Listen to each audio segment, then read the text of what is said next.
Welcome back to Kim. Ace, how about you? Uh, I've seen it two and a half times. I've seen it three times, but the second time I fell asleep. It Okay. was like 9:30 at night. My second while I was like, I'm gonna see it again, and then I watched it again yesterday. Hmm. Um, and every time I see it, I just figure out new stuff, or I think I figure out new stuff. Um, but yeah, great movie, man. The build up, it was a long build up. Yesterday when I watched it, I watched it with my friend Hmm. and she was saying it was a little slow at the beginning. I didn't realize that until yesterday. It is a little slow in the beginning, Hmm. but it's just, they're getting you ready for Yeah. just setting the stage. I think it's only slow if you're waiting to see something and you know what you're Right. waiting to see. And I had built her up. I kept Okay. telling her, you got to see this movie. You got to, and I shouldn't have did that, but Yeah, she that's the don't like going worst. to the movies like that. Hmm. So I wanted to make sure you need to see this one. So, but she liked it. Okay. Yeah, we all thought it was great. All right. We both thought it was Yeah, good. I liked the build up, and I it reminded me of another vampire movie, Dusk Till Dawn, and I didn't know that that was a vampire movie. So when I watched that years ago in the theater, I got up and walked out because for the first half hour, I was loving it. I thought it was like just a Western. And then halfway through, they bring in vampires and nobody told me to expect that. So I was like, what the? I got up and I left the theater and I have not gone back to watch Dust Till Dawn since.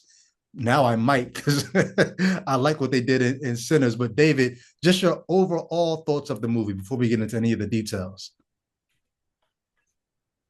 Hold up, I just sat back down. Did I miss something? You going person by person? Yeah, just asking for your overall thoughts of the movie before we get into the details.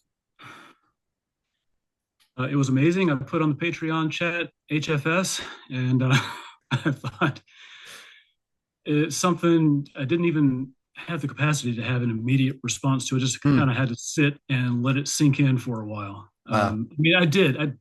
That's not entirely truthful. I had immediate thoughts, but I just thought this was such a large experience with so Hmm. much in it that it's hard to know where to start talking about it. Wow. That said, I have a few thoughts, but I'm Okay. gonna, Yeah. and just to be very transparent, uh, this was a black story with a primarily black audience, intended audience, and in these kinds of situations, I feel like it's appropriate for me to shut up and listen, Hmm. for the most part. I get you. I appreciate that. I think if you're a student or lover of culture, of sociology, of psychology, this kind of film is like you're like a kid in a candy store because there's so much to glean just from the human experience, whether it's black, white, Asian. If like I like old kung fu flicks.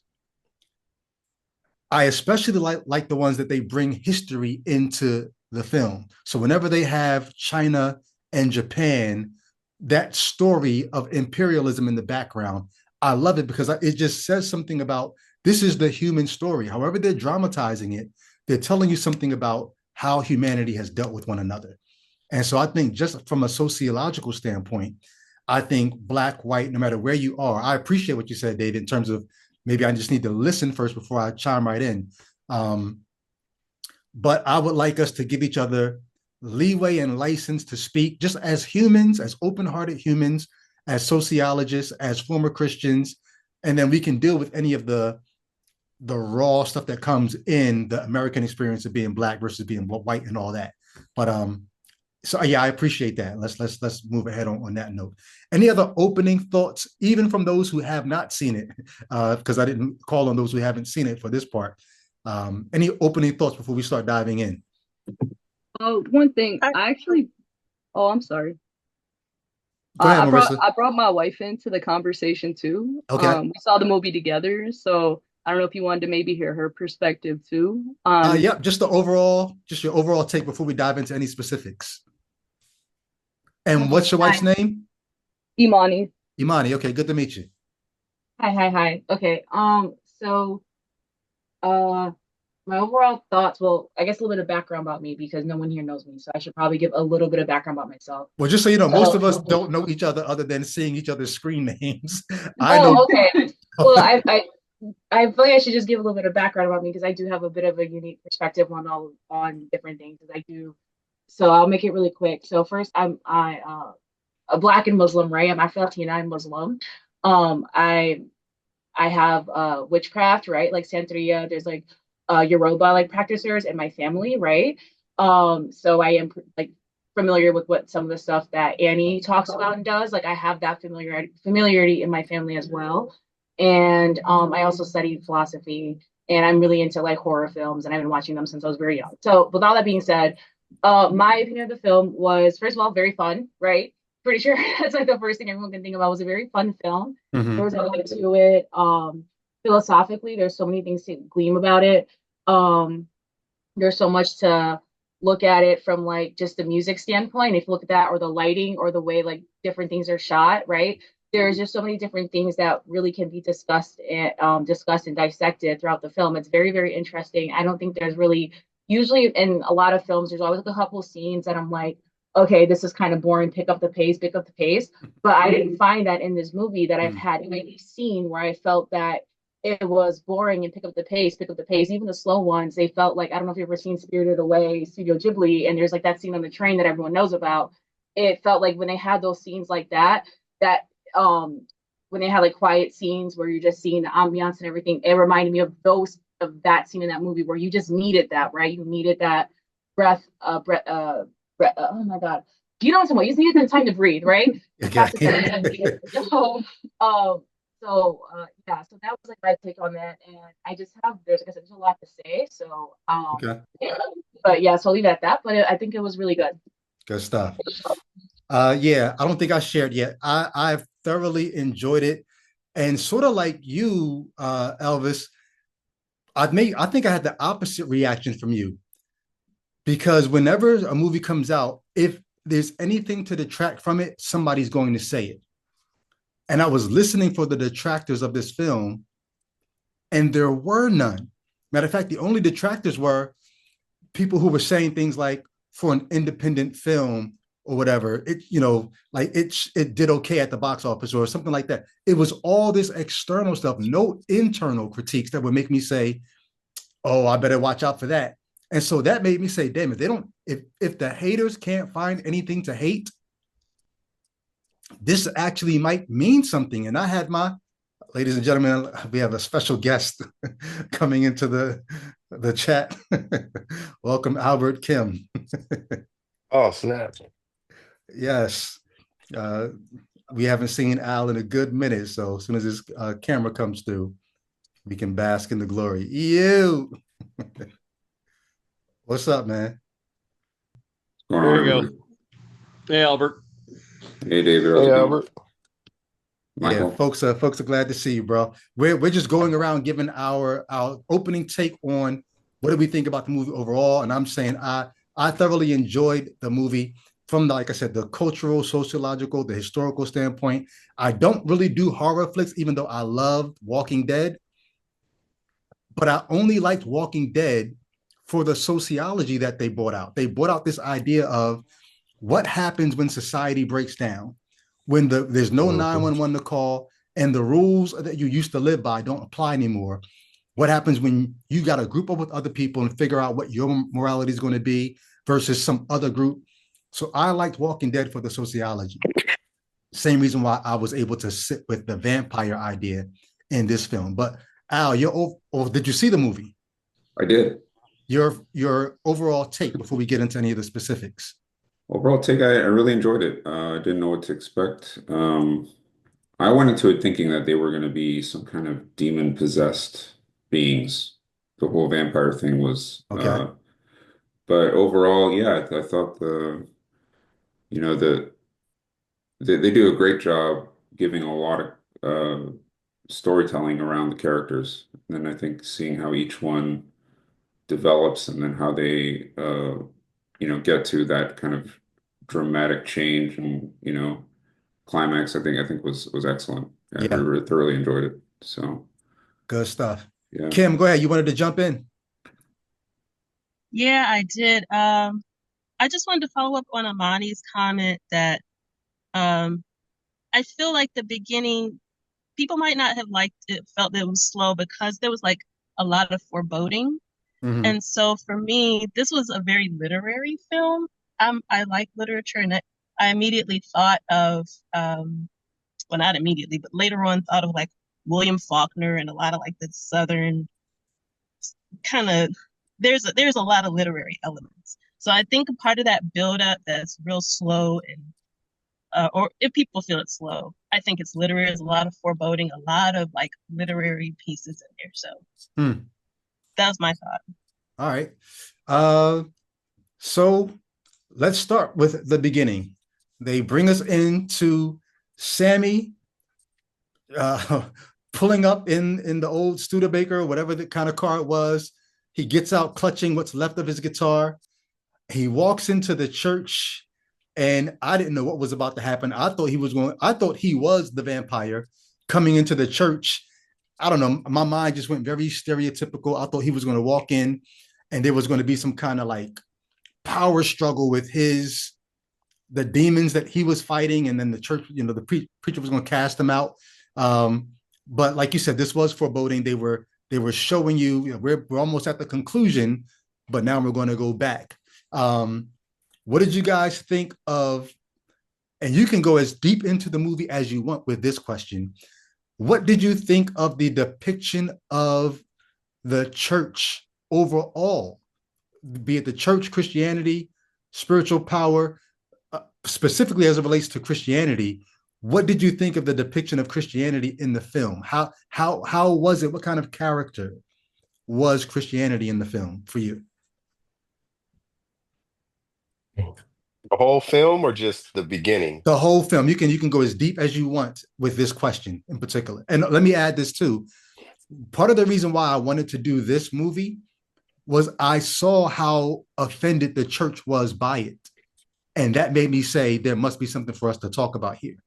And in your response, you can talk about whatever you want as it relates to any of that. But what did you think of the depiction of the church in this film?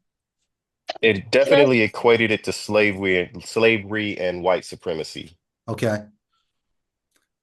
You're talking about the line from Delta Slim where he says, this blues music is not like that religion that was forced on us. We brought this with us Yes. from home, from Africa. Yes. And Okay. once he said that line, it just set the whole scene for me. Like you said, that scene almost had the second time I saw it, I almost cried. Mm, The third time I saw it, again, it was a little worse. I had to fight that, you know what I'm saying? Like the first wow. time I saw it, it was bam, it was like, whoa, like, but yeah, anyway, it really seemed like at that point it was like, yeah, this is mental slavery. Mm, We need to get away from this. It's just as bad as the vampires. wow. And so the second time I watched it, in the beginning when he walks into the church Mm-hmm. and he keeps having those flashes and Oh, it's like wow. he's equating his father to the Wow. vampires. I never got that. That's And crazy. yeah, That's so crazy. Because I was about to ask you, we don't see that scene where he says, this music is not like that religion that was forced on us. We don't see that till halfway through the movie. mhm. So the fact that you're able to equate that to what was happening at the beginning, and you're right, he's the scene that's on the screen now, he walks into the church and he starts seeing flashbacks of the vampire experience. I have my own thoughts about why he was seeing those flashbacks then, but I think I see exactly what you're saying. He's equating the two. Mhm. Wow. Anybody else? Yeah, I wanted to comment on how this looks. So you see the black and the white, right? Mm, The color mm. scheme, it reflects like the thinking. It's very Mm. you know, Juxtaposition. the juxtaposition, the black and the white, that's also literary, versus the colors that you will see later with the others. So it kind of just frames, I don't know, it's just so juicy. No, I love that's it. excellent. I mean, so I was on with Durante the other night, and Durante talked about um, all throughout the movie, you keep seeing this. I caught the colors when it came to Smoke and Stack. Stack's colors were red, Smoke's colors were blue. But Durante says, no, they had that blue and that red coloring all throughout the film if you watch it. But I never even thought about just opening scene. It's very black and white. That's very interesting. Anybody else? How'd you see Christianity through the movie? How was it depicted? Was it favorable, unfavorable? Um,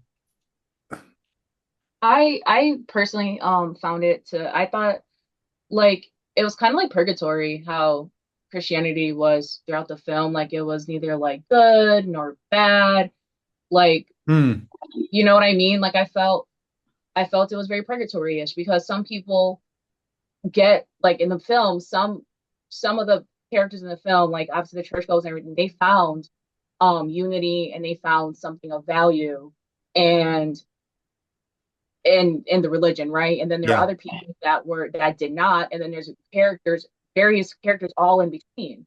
So I felt hmm, it was very much kind of like a purgatory thing. Like that's what I felt about it, and I think that that's honestly kind of very. I think that can be true and be said historically as well, right? Where Christianity can feel like purgatory, or religion in general can feel like purgatory to a lot of people, wow, just depending on their experiences and who's who's running it, right? Because I think when I forgot who said it earlier, but when they just said like, hey, he's seeing flashbacks of what's happening, he's equating his father to the lead vampire dude, right? The Irishman, hmm, right? Yeah, him. And you know, I think that he's getting so he obviously got that whole night was a sense of awakening from, right? So at the end of the movie, it's very much it was freedom for them, right? And the whole night, and he's seeing that in a different type of way. Now another character can walk into that church and see it as hmm, that see something positive from it, right? And wow, obviously Sam saw it as this is a negative. It's just too much like that vibe. I got to step back. But someone else could have really got something positive for it. Like they could have really seen that for them. So I feel like church was kind of just that purgatory thing. I feel like it was neutral. I think it showed the good. I think it showed the bad. And I feel that as someone who is religious, and I know I'm a different religion, but a lot of my family is Christian and everything, and you saying that a lot of Christians were offended and everything like that, I feel like with a lot of people who are religious, that it's hard for people to understand that some people are really harmed by religion and some people yeah, find safety and like savior, like I don't know, say I guess savior in religion, right? They find like yeah, savior in them, and it's really individual to everyone what they're experiencing and how they interpret it and how they're able to take their experiences from it. And I think it's neither good nor bad. I hmm, just think it is what it is. And that's what I felt about Christianity throughout the film was that it's neither good, it's neither bad. It's just it is what it is. It's there. It's just another vehicle, another way for people to right, cope with what's going on. yeah, It was just a coping mechanism, right? And yeah. it's just purgatory for me. That's the word I can use. I'm thinking about I'm thinking about what Kim said about the colors, and as I'm watching it, it's hitting me all the more now as I'm staring at this image. You have all these dark-skinned people clad in white. Yeah. And so it's almost as if like the religion is somehow, like, what's the goal of purgatory, right? The goal of purgatory is to help you finish paying for your sins to make you more right. So it's almost like the religion is doing something, even in this opening scene. It's making these dark people better because they're clad in white. There could be some imagery there that's meant to signify some of that. I thought the religion was presented in this movie as maybe not purgatory, but almost we find out later on, it's a false sense, but nonetheless, a sense of power. There's power in this thing, and there's also power in the thing that you're gravitating to as a young musician. And it's going to come to a head towards the end. Where does the real power lie? And we're going to find out eventually that the religion is powerless. And so I think my take on Christianity in this film was it was almost as if one of the goals was to demonstrate how powerless it actually was. But somebody else was about to say something. And if that person's not going, does anybody else have any thoughts on? Go ahead, Ace. Powerless. You said powerless. That, yes, definitely. Christianity had no power, and that voodoo did. Mm. Well, let me add this. Not only was it powerless, but it also was trying to rob Sam of his power. Remember at the Yeah. beginning, after the scene where they go back to the day before, he works out in the field all day. Then he goes home and he reaches for his guitar. His father has taken it. and he has it in the church. Like I took it, but it's not like he's going to be playing the guitar in the church. His father wants him there to study the Bible with him. And so it's like this thing that's powerless, it actually is also taking power away from you. All right, well, I'll chime in with something real quick. I thought that the movie had a lot to say about spirituality, but it wanted to say it positively about where it finds spirituality to be located. And so it had a lot more to say about that than it had to say directly about Christianity, other than what you guys have already talked about, it being a powerless, sort of empty place of spirituality. And I noticed in the post-credits scene where Sammy is there in the church playing his guitar. You remember which song he plays? Post-credits scene. You said in the church. You mean when he's in the club? No. If you wait all the way to the end, the very last thing before the lights come up in the theater, he's back in the church. No, I missed that. Are you serious? So hold on. So now I got to go back on. Really? Yeah, I left the theater before that happened. I thought the only post-credit scene was. Damn. I thought the only one was when he was in the club. Well, anyway, what Okay. they have him play there at the very end, back in the church, he appears to be all alone in the church playing his guitar. Is it the young Sammy or the older Sammy? Young Sammy. Okay. But he's playing This Little Light of Mine. And I thought at first, I don't think that's a song that even mentions the word God in it. And I went and looked up the lyrics just to check and make sure. And it does not. The word God's not in This Little Light of Mine. And I thought, this is a song about his own, spirituality, the power is coming out of him. Wow. I think it bringing in hoodoo versus voodoo was also is like a very important thing. Like I think the actress that even played Annie, she definitely mentioned the difference between the two. Like voodoo being very much a religion and hoodoo being more of like a more spiritual practice amongst like individuals and more earthly. Also, it wouldn't make sense for it to be voodoo anyway. It'd have to be hoodoo. Just historically. Yeah. It wouldn't make sense for it to be voodoo. She's not she's not an island girl. True. I'm trying to pull up on my images here. I don't have them named, so I got to go through each one of them one by one. Can you help us? Can you talk about the difference between hoodoo and voodoo? So I'm not, first I'm going to preface this by saying I'm not the most like well versed or anything like that. So if I make any mistakes, my apologies. But hoodoo came from it came from from the enslaved Africans, right? They had their whatever, I don't want to like speak to a specific traditional practice they had because I don't know all the names, right? But they had their traditional practices and then they were obviously forced into converting and practicing Christianity. So in order to hide and disguise and kind of protect themselves, you got the religion or the practice of hoodoo versus voodoo is the same thing, but it's a little bit different because it has the practices of the islands, right, as well mixed in with it. So it's a little bit different than that too. So it wouldn't make sense for it to be voodoo because voodoo would be more like if they were in Louisiana, right, when they had like Creole and everything. So where they are at, it would have to be hoodoo. Okay. Sorry, like the exact like got you. super exact differences between the two, but I just know that where they're placed at, it is definitely not voodoo. It has to be hoodoo. Okay. Got you. Where do I want to go to next? Let's go. Let's go here. Oh, let's talk about this real quick before I pull up this next one. What did you think of Michael B. Jordan's playing the double here? How did I'm gonna be honest with you? I was a little scared because there were a few movies I've seen him in that I did not like him in. I didn't like him in Just Mercy. I didn't like some of the lines he delivered in Black Panther. I thought he needed to do some homework and do some work on just how believable some of his lines are. What do you think about his portrayal of Smoke and Stack in this film? Honestly, I was just going to say. Go ahead. I just wanted to say real quick, I think I was never a fan before. That's awful. But seeing him here, he went from like, oh, an actor to like, okay, he's on another level. He Mm, stepped up his game in this one. So he really mastered the art of creating two different characters, and I thought it was yeah, yeah.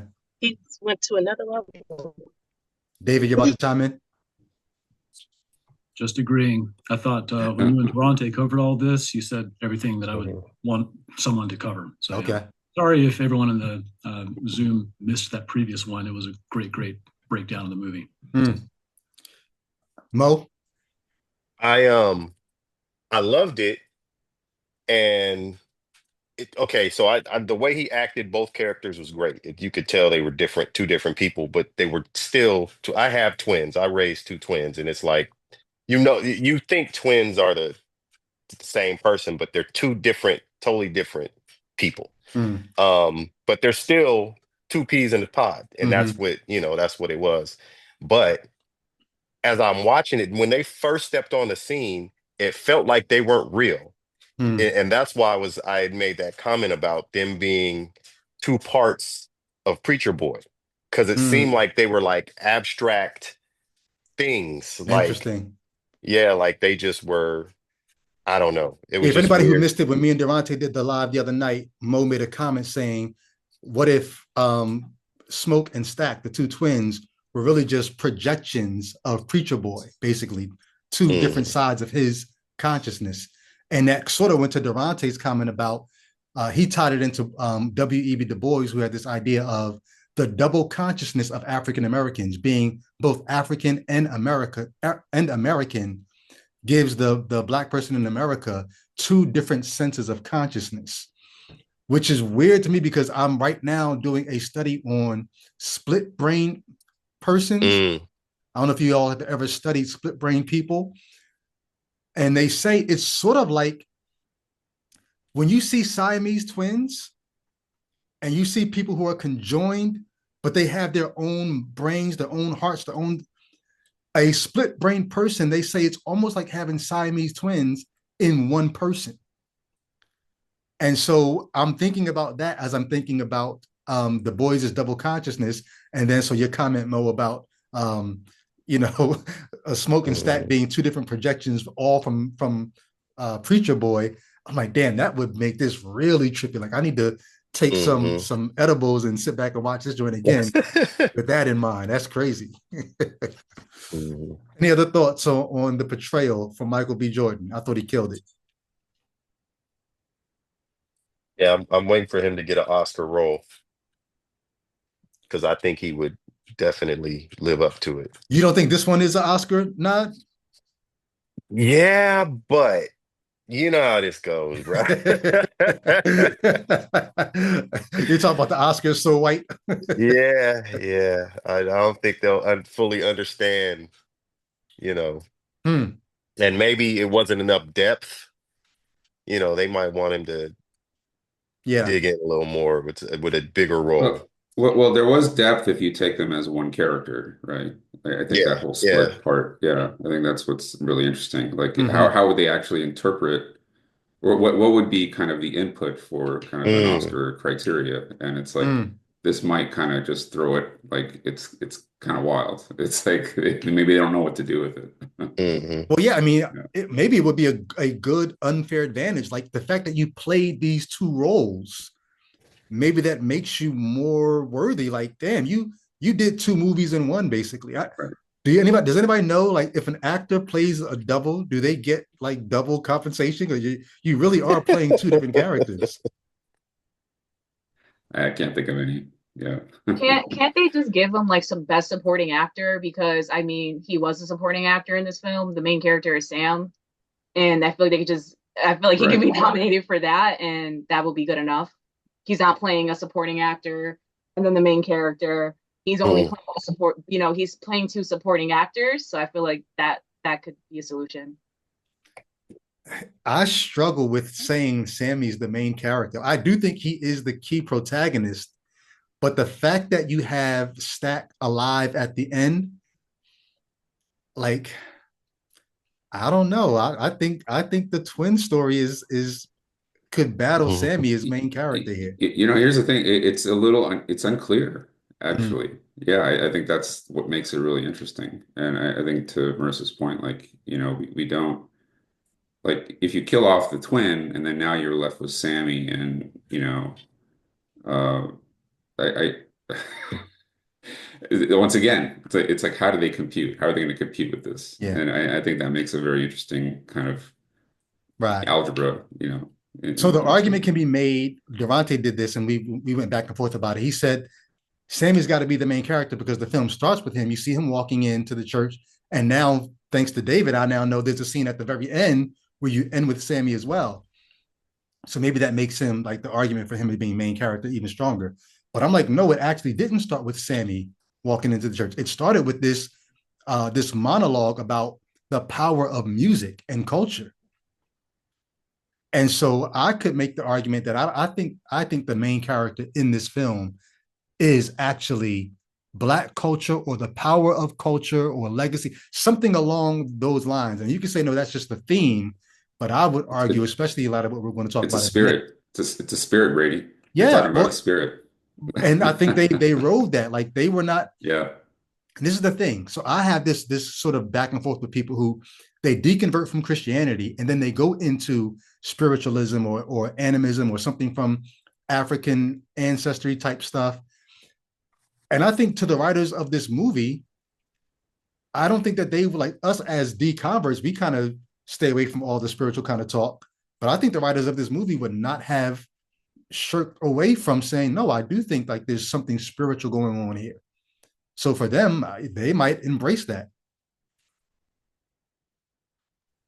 Would this be a good time to bring up one other connection to classical Christianity? I Sure. think the movie took the chief symbol of Christianity, the cross, Mhm. and sort of transposed that onto the juke joint set. Mhm. And because there is a prominent cross back there, except it's not a cross, it's a telephone pole. Yeah. It's there in a lot of scenes. And thinking about it afterwards, I thought it's hard to know what the intent was, but one possibility is it is saying that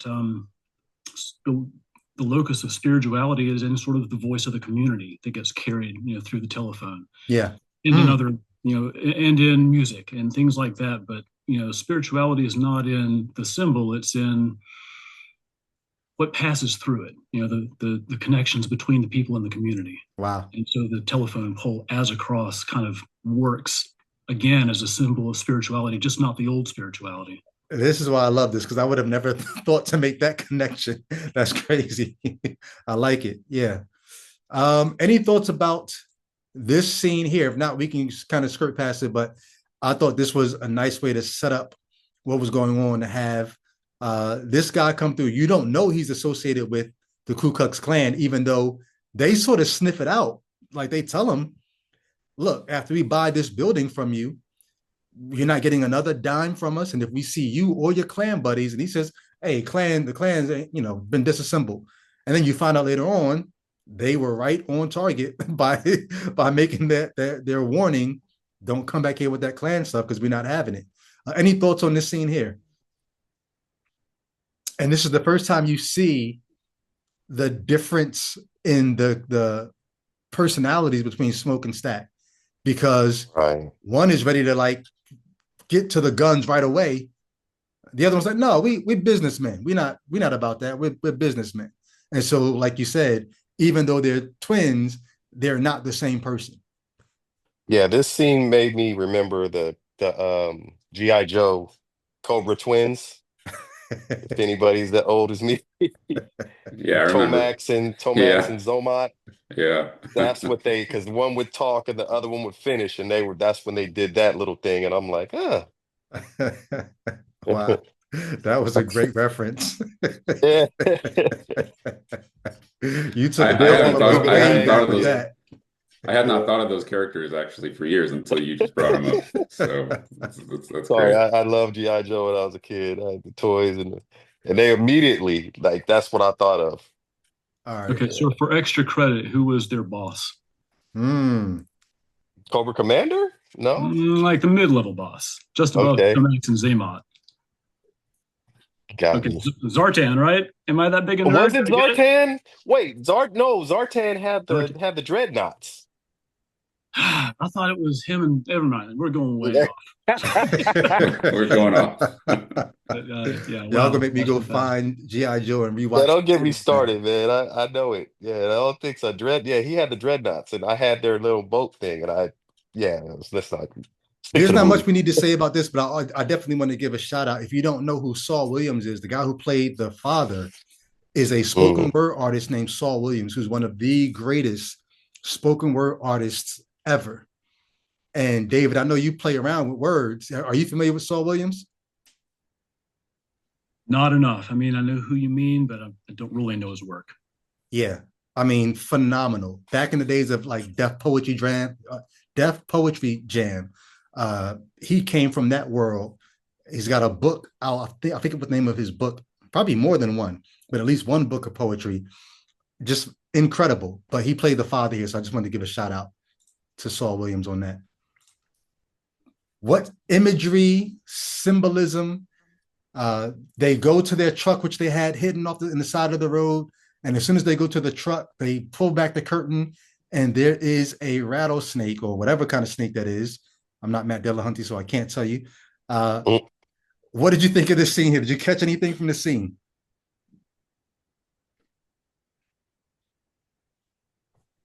I don't know, but this was scarier than the vampires for me. Really? It wasn't until I watched it back the second time because you didn't really know what was in the truck at first. So you could just Mm. take this as maybe this is like, was it Marissa that said it, or was it Kim that said it earlier? The foreboding at the beginning. Maybe that's all this was. Mm. But I made the connection to the serpent in the garden. I made the once you realize in this truck is all of their juke joint equipment, having the serpent there is all the more representation of this is the sin that you're about to get into. This isn't just some creature that crawled into your truck. This is a warning. And you all, Sammy, if nobody else, should have heeded this warning that your dad was trying to get you not to go this way. Mm. Any other thoughts on this before I move on? I think that the snake forms like the Ouroboros, which is supposed to represent like the connection of life, the unity of things in life, Mm, and the cycle of life. okay. In what thought, in what world of thought is that? I don't know actually. Okay. Ouroboros is Greek Hmm. snake that eats its tail, symbol for perpetual life. And part of the snake imagery is shedding skin. So yeah, Gotcha. kind of rented immortality, Okay. which I guess Nonetheless, would be they appropriate for vampires. I mean, What of the pull fact out that they the killed the snake? Maybe yeah, what they is that? killed the You snake. know, is that Killing perpetual life, is that the implication, that symbol? Well, yeah, I mean, my Christian brain is hard to turn it off. So I always go back to you will, he will strike your heel and you will bruise his head. They right. stabbed the snake in the head and threw it on the ground. So it's almost like Mm. I thought this was foreshadowing to the battle of good and evil. Are they going to be able to defeat the serpent, defeat the dark power? They did it here. Symbolically, is it going to happen for real in the rest of the film? That's where I went with it. Could be completely wrong, but they don't. If you the more you watch the film, the more you realize everything they showed you for a reason. There are Mhm. things that I'm seeing. I watched it 2 times, and then I was getting the screenshots just before we came on. And even as I was grabbing the screenshots, I'm like, oh, that's why they showed that. For whatever reason, when I was watching it, it didn't make that connection. But everything they showed you, I think they showed you for a reason. So, When I saw the snake scene, actually, I got like really sad because I love animals. And when they killed the snake, I felt really sad for the snake because hmm, it's just doing what's in its nature, right? It's hot outside, so it's hiding someplace to be sheltered away from the sun. It's wow, just doing what it naturally does, right? wow. And then Mm. and then they come along, they expose it to the sun. The snake is now scared and it has to defend itself, right? Because that's what you do with any animal if you come up, you know what I mean? So it has to defend itself, right? It's in its nature. So then they killed the snake, and I felt really bad for the snake, and I understood why they had to kill it, right? Because the snake was going to attack them, it was going to hurt them. But I just felt bad for the snake because I'm like, it's literally just an animal just doing what it naturally will But do do. you see the connection between what you just said and the rest of the film? Because look, you said the snake was just looking for cover from the sun.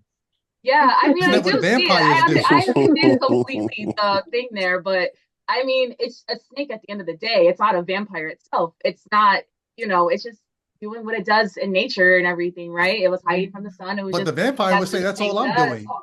The vampire would say, Yeah, all I but the was doing was snake, looking for we don't cover know from how the this. vampire was made, but the snake is definitely natural, right?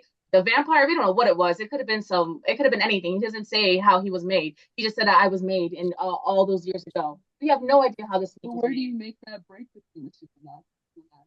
Yeah. Well, it all ties together. I'm just saying that in that scene, I felt really bad for the snake because it's a snake and it's just trying to live its life, right? All It's right. that's all. Well, Marissa, you probably I should. didn't feel bad for Remy. Marissa, there's a episode I'm doing very soon. If you see me on Facebook, you see how interested I am in animal videos, particularly videos of animal predation. And I'm going to do a video soon challenging the narrative of A, God's goodness, or B, animal predation being a result of the fall of man. And so if you have anything like a heart for animals, don't watch this video because it's going to be clip after clip of, to me, it's all an indictment against the biblical narrative, but it's going to be heartbreaking. I'm just warning you. So, but I feel your heart for the snake. What's up, Shah? My sister Shah just entered into the chat. What's up? So next scene is the entrance of, and I'm skipping some things. The entrance of Mary, where you see young Sammy comes up to Stack and says, "Hey, this white woman staring at you," and Stack's immediate response is, "You sure she white?" You don't know that there's a reason why he's asking that until later on in the film. You sure she white? Mary comes into the scene. What were your thoughts on this scene in particular, and then Mary overall? And don't worry about going too far into the film. Whatever you want to say about Mary, this is your chance to say it. Uh-oh. He just immediately looked like trouble to me. Like, uh-oh, this can't be good. She immediately looked like trouble because she's white and they're in the South, or some other reason? Yes, Okay. that right there. Like, uh-oh, he messing with a white girl. I knew that. I felt like it was gonna come back to bite him. If anybody watched this and didn't have in your mind the kinds of trouble a black person, a black man in particular, could get into by staring too long at, having a conversation with, just being in any kind of contact with a white woman, if that's not playing in your mind when this scene comes on, you miss a huge part of even the drama of them having this conversation, let alone everything else that plays out in their relationship, which they actually get into in the juke joint scene. But anybody else, your thoughts on Mary, her character, this conversation? We'll save the other conversation that they have in the juke joint because that'll come up in a second. But thoughts on Mary? I'll say this much. I watched an interview that the entire cast did. And Mary, they asked Mary how she got ready for her role in this film, because she actually is biracial, even if it's just like 1/8 or whatever. Because of the old school, the one drop rule, there was a rule in the United States, particularly in the South. If you had one drop of black blood, you were considered black. But very many African American people, or people who were of African descent, even if you had that one drop of black blood, you had a choice to make, because if you could pass for being white, you had to choose whether or not you were going to do that, which would often give you a much easier road in life. If you could pass for being white and you actually played that card, you could escape a lot of the oppression and a lot of the persecution and a lot of the hatred and discrimination. Or you could say, you know what, I could but I'm not. I'm going to opt for being with my people. Think about, sorry for using the biblical reference, Moses, right? Moses in the story, he could have continued to live like an Egyptian. He could have passed for being an Egyptian, but instead he chose to suffer with the Hebrews. And so just Mary being somebody who could pass for being white, and you're going to find out later on in the film that she was willing, she didn't want to pass for white. Stack actually forced her in that direction. She wanted to be with Stack and take whatever came with that. Any thoughts on Mary before we move on? Or this scene in particular? It's going to connect to something I want to bring up later, but for now, no. Okay. All right, moving right along. If while I'm looking for the next clip, if you something you want to throw in there, feel free. This scene. What emotions, what thoughts? For those who didn't see, we got a few people in the chat who have not seen it. In this scene here, they went to the train station to pick up this guy here, Delta Slim, played by Delroy Lindo. He's a harmonica and piano player, blues man. They pick him up, and as they're traveling back to the juke joint to set up, they pass a chain gang where you have about 10 African-American guys out there in prison uniforms, jailhouse uniforms, working on the side of the road with the white police officer with a shotgun on a horse, overseeing them. And so the imagery here, well, I won't even say what the imagery here is. I'll share my thoughts after I give you a chance to share yours. As they pass these convicted men doing this chain gang prison work, they start having a conversation about how Delta Slim character, how he knows those men because he stopped to tell those men, keep your head up, keep your head up. And then the white guy on the horse fires his shotgun, tells the guys to get back to work. And then these guys drive off. And then he starts telling a story about how he knows them. Any thoughts about this scene here? What emotions did it bring up for you at all, if any? Go ahead, Mo. Delroy Lindo acted his butt off. Mm-hmm. That was great. The emotion, like he really made you feel it. Yeah. He kind of stole the show in this. He stole this scene. Sorry, go ahead. Oh, yeah.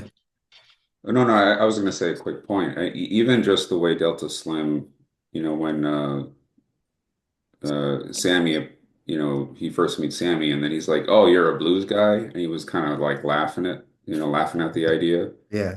And I feel like that is all so much ingrained with like the story that he told here as well. Like it's just so, it's like you have no idea. Like You that's haven't been through the things that it takes to Yeah. make you a blues man. exactly. Exactly. That was really powerful. That was amazing. I would have never caught that. But now that you say that, that adds so much more color because the camera, even though Delta Slim is telling the story, the camera is on Sammy most of the time.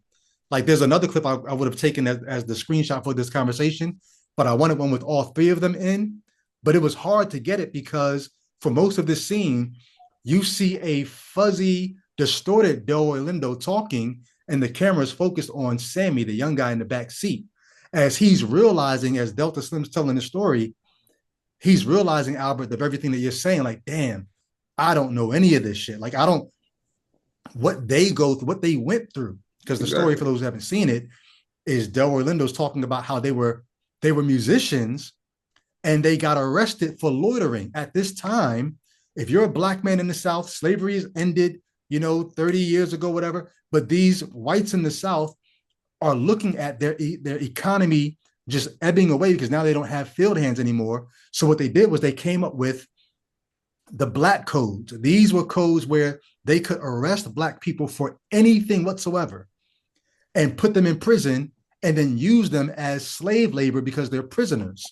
So that was the way to get slavery back. So the white police officer on the horse, while these people are out there in the chain gang working, it's a call back to slavery.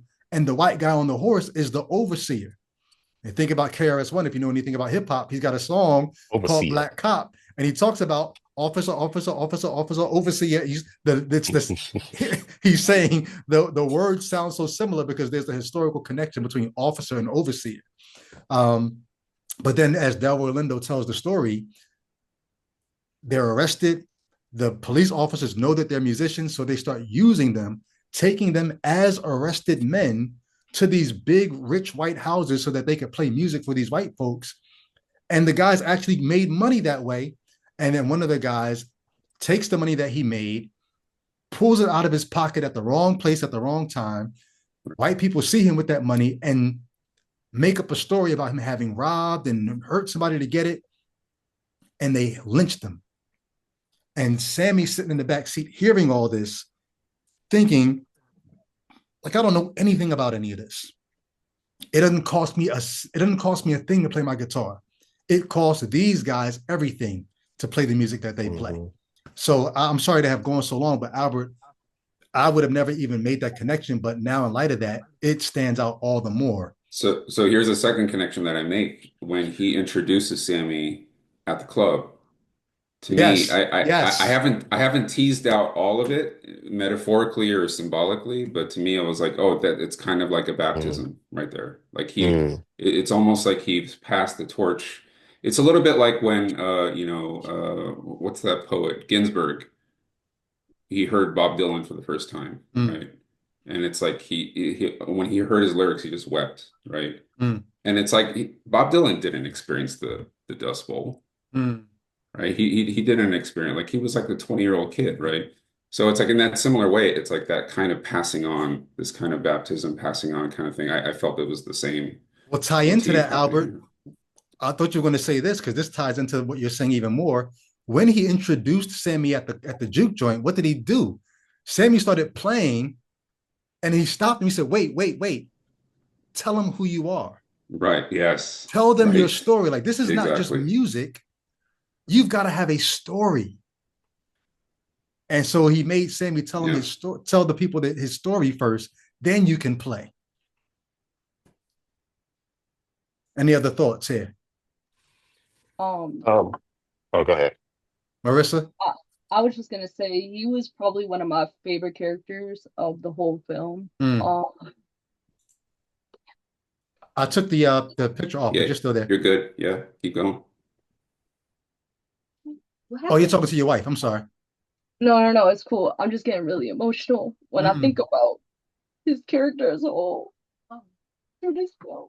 He's crying. Oh no, it's just making me super emotional. It's okay. He was a good character. No, it's good. The movies are meant to make you feel. They're meant to make you think and feel. So it's okay to feel. No, I know, and that's what I'm trying to say. Like, he really personified the blues as a whole, and it was crazy to me. Yeah. It's crazy. It's all right. I think that like I think for him, I really liked his story because I think it was just really important to, like, Sam's hearing the dangers of the blues from like a religious perspective from like his dad, and then he's hearing the dangers of the blues from someone who also plays the blues. And I think that like and it's different danger. It's a different kind of danger.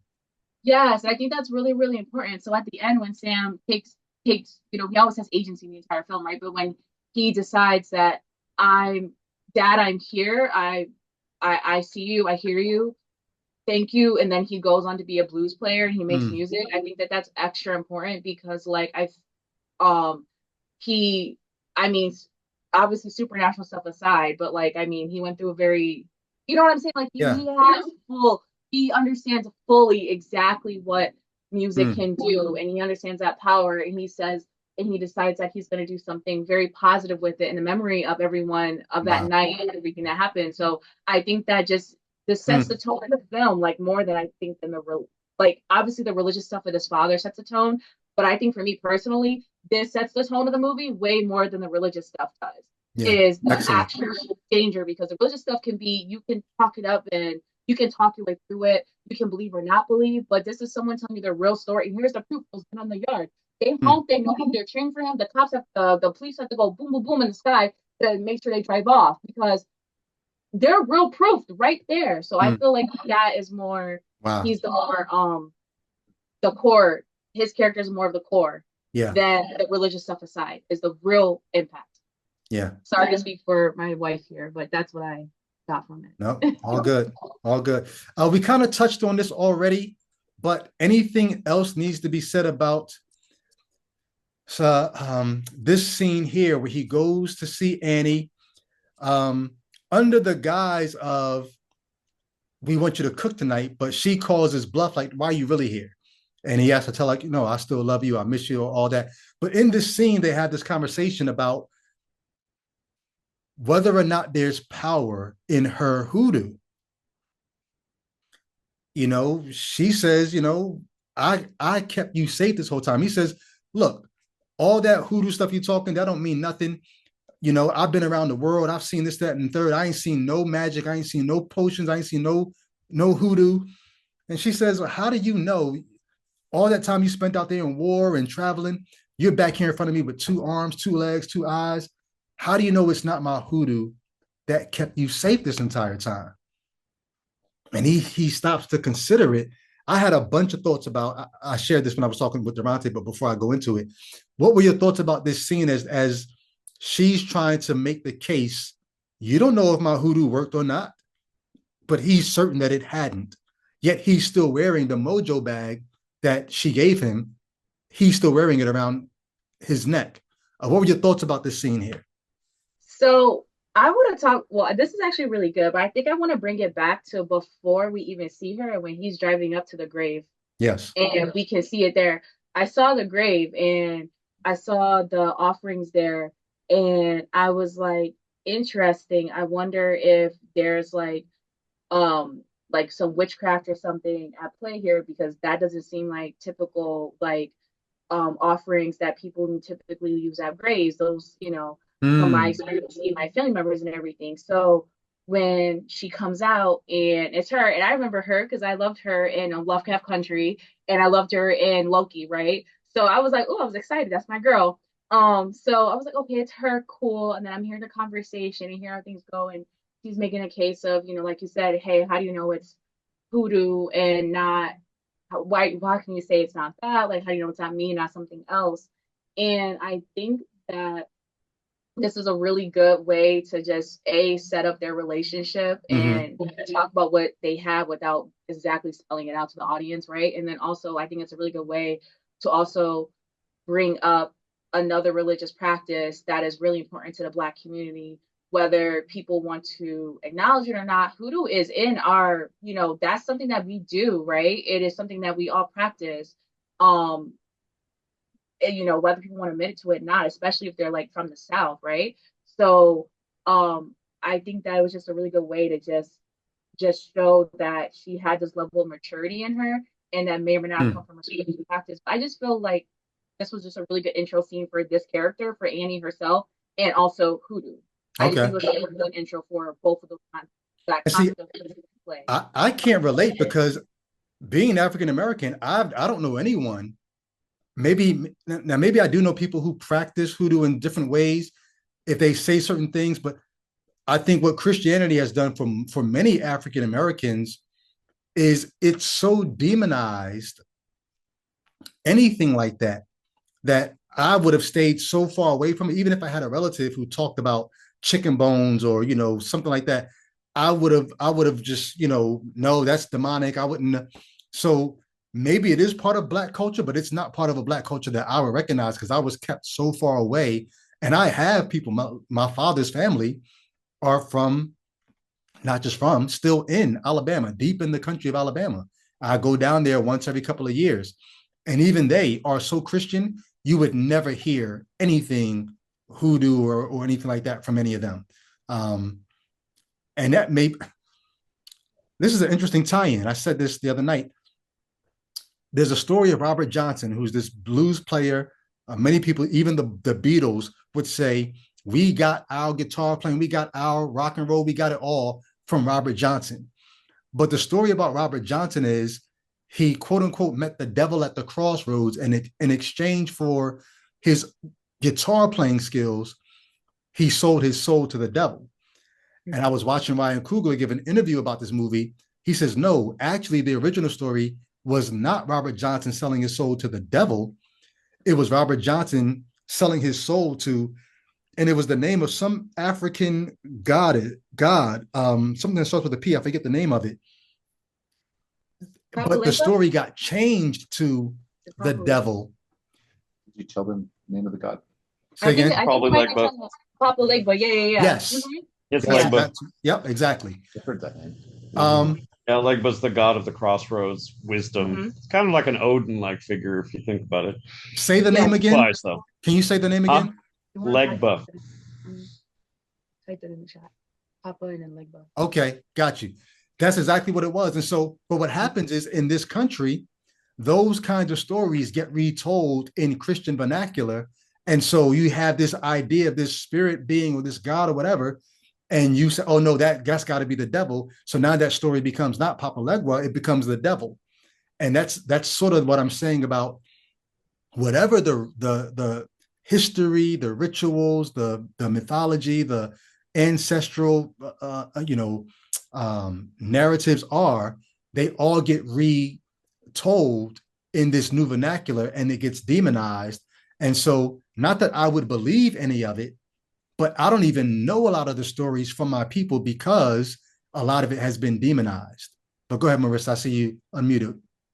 Yeah, I was just gonna say that just to add into, I also have family in the deep south and everything. I'm actually visiting them in July, so we'll see how that goes. But yes, I think that like the thing is that, like you said, it's been demonized, it's been villainized really. But once you like are aware and you can really start to recognize these Christian and spiritual practices in the Black community, in the Black church, and how we worship. Yeah. But once you know it, you can just pick it up and be like, oh, okay, that comes from that. This comes from this. And like I said, I'm Muslim and everything, but as someone, like I said, I have family that practice it, I recognize it, I know it, I'm aware of it. I have a lot of respect for it, even though that's like not the faith that I'm choosing to walk, because this has saved our community. This is how we progress, right? Some people, this is what gets us going is spirituality, one way or the other, whether what people choose to believe. It is something that keeps people moving forward. So I do have a lot of respect for it. And in tying it into the discussion of this movie, I mean, it kept them safe. It kept them moving forward, right? It protected them. Yeah. And you know what? If they started doing prayer and making Christian prayers too, that would have been valid as well, right? Because that also was a sense of safety and security to them that kept them moving forward. But in the movie, they chose not to do that. They, clearly the hoodoo practices were enough. She knew, she was aware. And honestly, I think it's so important that because she was not into the Christian faith and she didn't have memories of her, of the other spiritual practices, her ancestors who came before, maybe heard it from her grandmother, her mother, whoever, right? Yeah. Because she was tied into spirituality in a different way. That was really important to keep them safe. And I just that's a great point. I know it's not like the point of the movie, but what you're saying is actually a great point. You're making me think about, because when I talk about having been kept from a lot of that because of the way Christianity sort of colonized the mind of Africans in America, you're actually right when you say but the hoodoo, it's not like it went away. If you know what to look for, you can find how it wasn't just this colonization, the spiritual colonization took over those practices. No, those practices also informed Christianity, because the case has been made, and I think very convincingly, there are books that have been written about this. You would not have charismatic Christianity if Christianity had not made its way to the enslaved community. And those African practices, or the emotionalism and the calling out and the dancing and that was the enslaved population's way, through syncretism, to say, okay, I'm going to take your Christianity, but you're not going to totally get rid of my thing either. And so it kind of, the spiritualism of Africa spoke back to American Christianity, and that helped to produce the charismatic movement in America. Yeah, I think that like this film, like I said, I know this is not like the main point of the film, but I do think that there definitely can be argued that this film is also, I think, just about like, I want to say almost like accepting different religions and being like religious diversity and how there's value and not just having one type of practice. And we see that in the music scene, which I'm sure is coming up next, next screenshot or two. Yeah. But so I just, that's just what I wanted to say about Yeah. that. So sorry to kind of Nope, all good. Mo, I saw you unmute. What's up? Yeah, I grew up Church of God in Christ, and I later found out that the founder was a root worker. Hmm. And some of the stuff that they were doing, he was doing root work. Can you explain root worker for anybody who's watching who doesn't know what root worker is? See, I don't know specifically what it is, but I think it's like what she was doing with the water and all of that The stuff. chicken bones and The the chicken just the bone, yeah, incantations and all that. right, Yeah. yeah. David, any Which thoughts on any of this? Because I'm sure just whether you feel like you're outside looking in or just as a, like I said, sociologist, lover of historian, lover of humanity, as you're seeing all this unfold so far up to this point, any thoughts? I appreciate you asking. Really, this scene was very much outside looking in for me. I felt like I don't have a lot to contribute as a member of the audience. This is a moment in the film where I'm just trying to take it all in. I was a very passive member of the audience for this one. Yeah. Because I was just there to kind of learn a bunch of stuff I hadn't known before. Okay. So some of my thoughts on this, I think I lose a lot of African Americans when I say things like this, but this scene just kind of helped me like solidify in me, like not only was I right to reject the Christianity that I grew up and embraced as a teen, but when I look at religion overall and what it does, like it's an attempt, I see religion as an attempt to regain control over the things that we cannot control, whether it be the weather, whether it be enemies, whether it be our own health. Religion helps us to feel like if I can tell this narrative, I can explain this to myself in that way, and I can create a God and then find a way to appeal to and appease that God. Whatever the result will be, I can work my narrative. You talk about working roots. No, we work our narrative to try to make it seem like whatever the outcome was, the story I told myself is responsible for. If it's favorable, then my God or my ancestors or my whatever did it. If it's unfavorable, I still have ways in my story. I have an ideology to explain why I didn't get the result I wanted. And so when he says to her, I've been around the world, I ain't seen no magic, I ain't seen no this, I ain't seen no that. She says, how do you know it wasn't my hoodoo that was keeping you alive this whole time? That's what religions teach you to do. If you can't disprove it, you can't throw it out. How do you know that there isn't a God? You can't prove that there is no God. Okay, well, if I can't do that, does that mean I have to accept your thing? And so, granted, in the movie, the hoodoo actually did work. As Marissa said, it was the hoodoo that kept them alive, that gave them a way to fight the evil. But in real life, whether it be Christianity, whether it be whatever the thing is that you're going to, this supernatural thing that you're appealing to, we've not seen it work. But because we can't disprove it, that's the argument used to say, well, you can't throw it out there because you don't know that it wasn't my hoodoo. And so I saw in this scene a mirror to the way religion functions. And it gave me more comfort to say, no, the same way that I can run my religion through the test, I could run whatever your supernatural claims are through the test and say, nah, the burden of proof is on you to prove that it was your thing. It's not on me to disprove. It's not on me to prove it wasn't. It's on you to prove that it was. But because it's a movie, the writer can write it in such a way to make the hoodoo have more power than it actually does. Any other thoughts on this before we jump off and move on? All right. I do want to say I love the fact that the baby was sort of what pulled all of that whole family to the ancestor side. Otherwise, he kind of would have had a choice at the end, like my brother or, but it just pulled them. So, and I'm put in the chat that I do think there's like ancestor worship that happens. And so this was like a way of that allowing them to escape the vampirism. Great point. I wasn't sure how to tie that in. So let's get there because I wasn't sure what to do with that scene, but you just gave me a great thought on how to tie it in. Real quick, I'm going to share this. Which scene was it? It was, this was a treat for me. Simply because I was expecting the Black white ethnic portrayal. I was not expecting to see a portrayal of Asians in the scene. And when I was talking to Durante, he told me something that it never dawned on me. I grew up in the inner city of Philadelphia, and we had, whether it be Korean or Vietnamese or Chinese takeout stores in the inner city.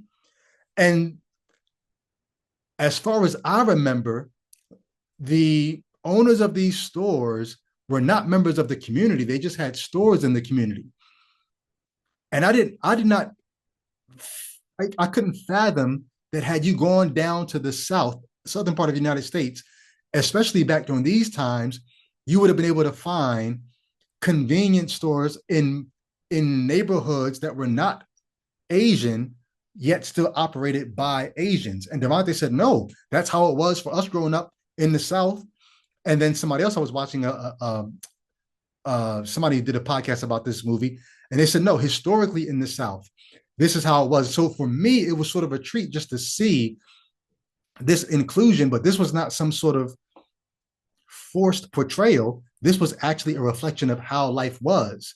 So I'm just curious if you guys had any thoughts about these store owners in this movie and the way that they were actually brought into the juke joint as just being part of the community here.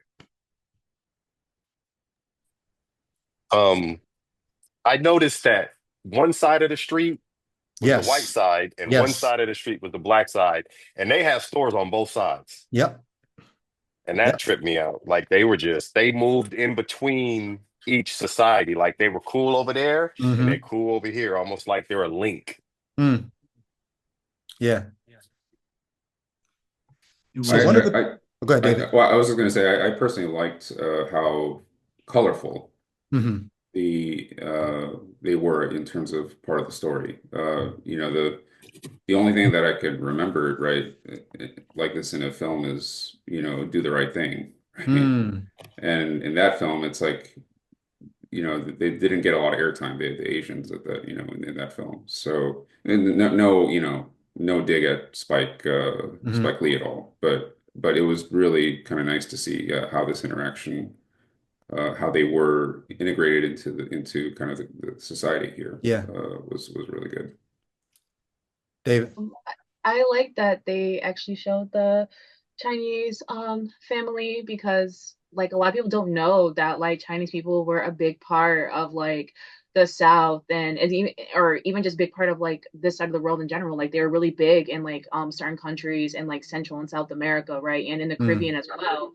So the fact that they were like showed up was like, that was such a pleasant surprise for me. Like as like a person who's like really about history and stuff, I was like, oh my goodness, they're showing Chinese people. Finally, a movie that's set in like an historical period in the Deep South during slavery, Jim Crow, blah blah blah, and they actually have people that are not just black and white here, because they exist too, obviously. Yeah. So it was very, very nice to see them and just everything. That was really, really cool. Yeah. So.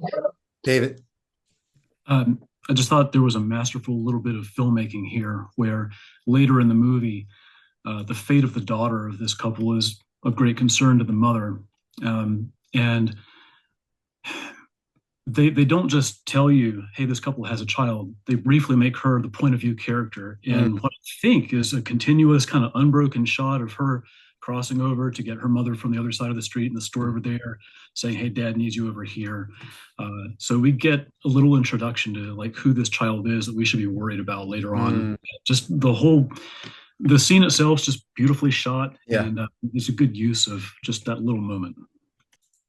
There's so much about this movie to love. And once again, if you didn't notice the colors, right? The blue and the red, they keep going back to these colors throughout the film, which I missed until Durante brought that up the other day. But yeah. All right. We're getting to the scene that we want to get to, the scene that I want to get to, I should say. Not yet. First, we got to talk about this guy here. So they introduce us, once the stage is set that the juke joint is where everything's going to happen at, they introduce us to,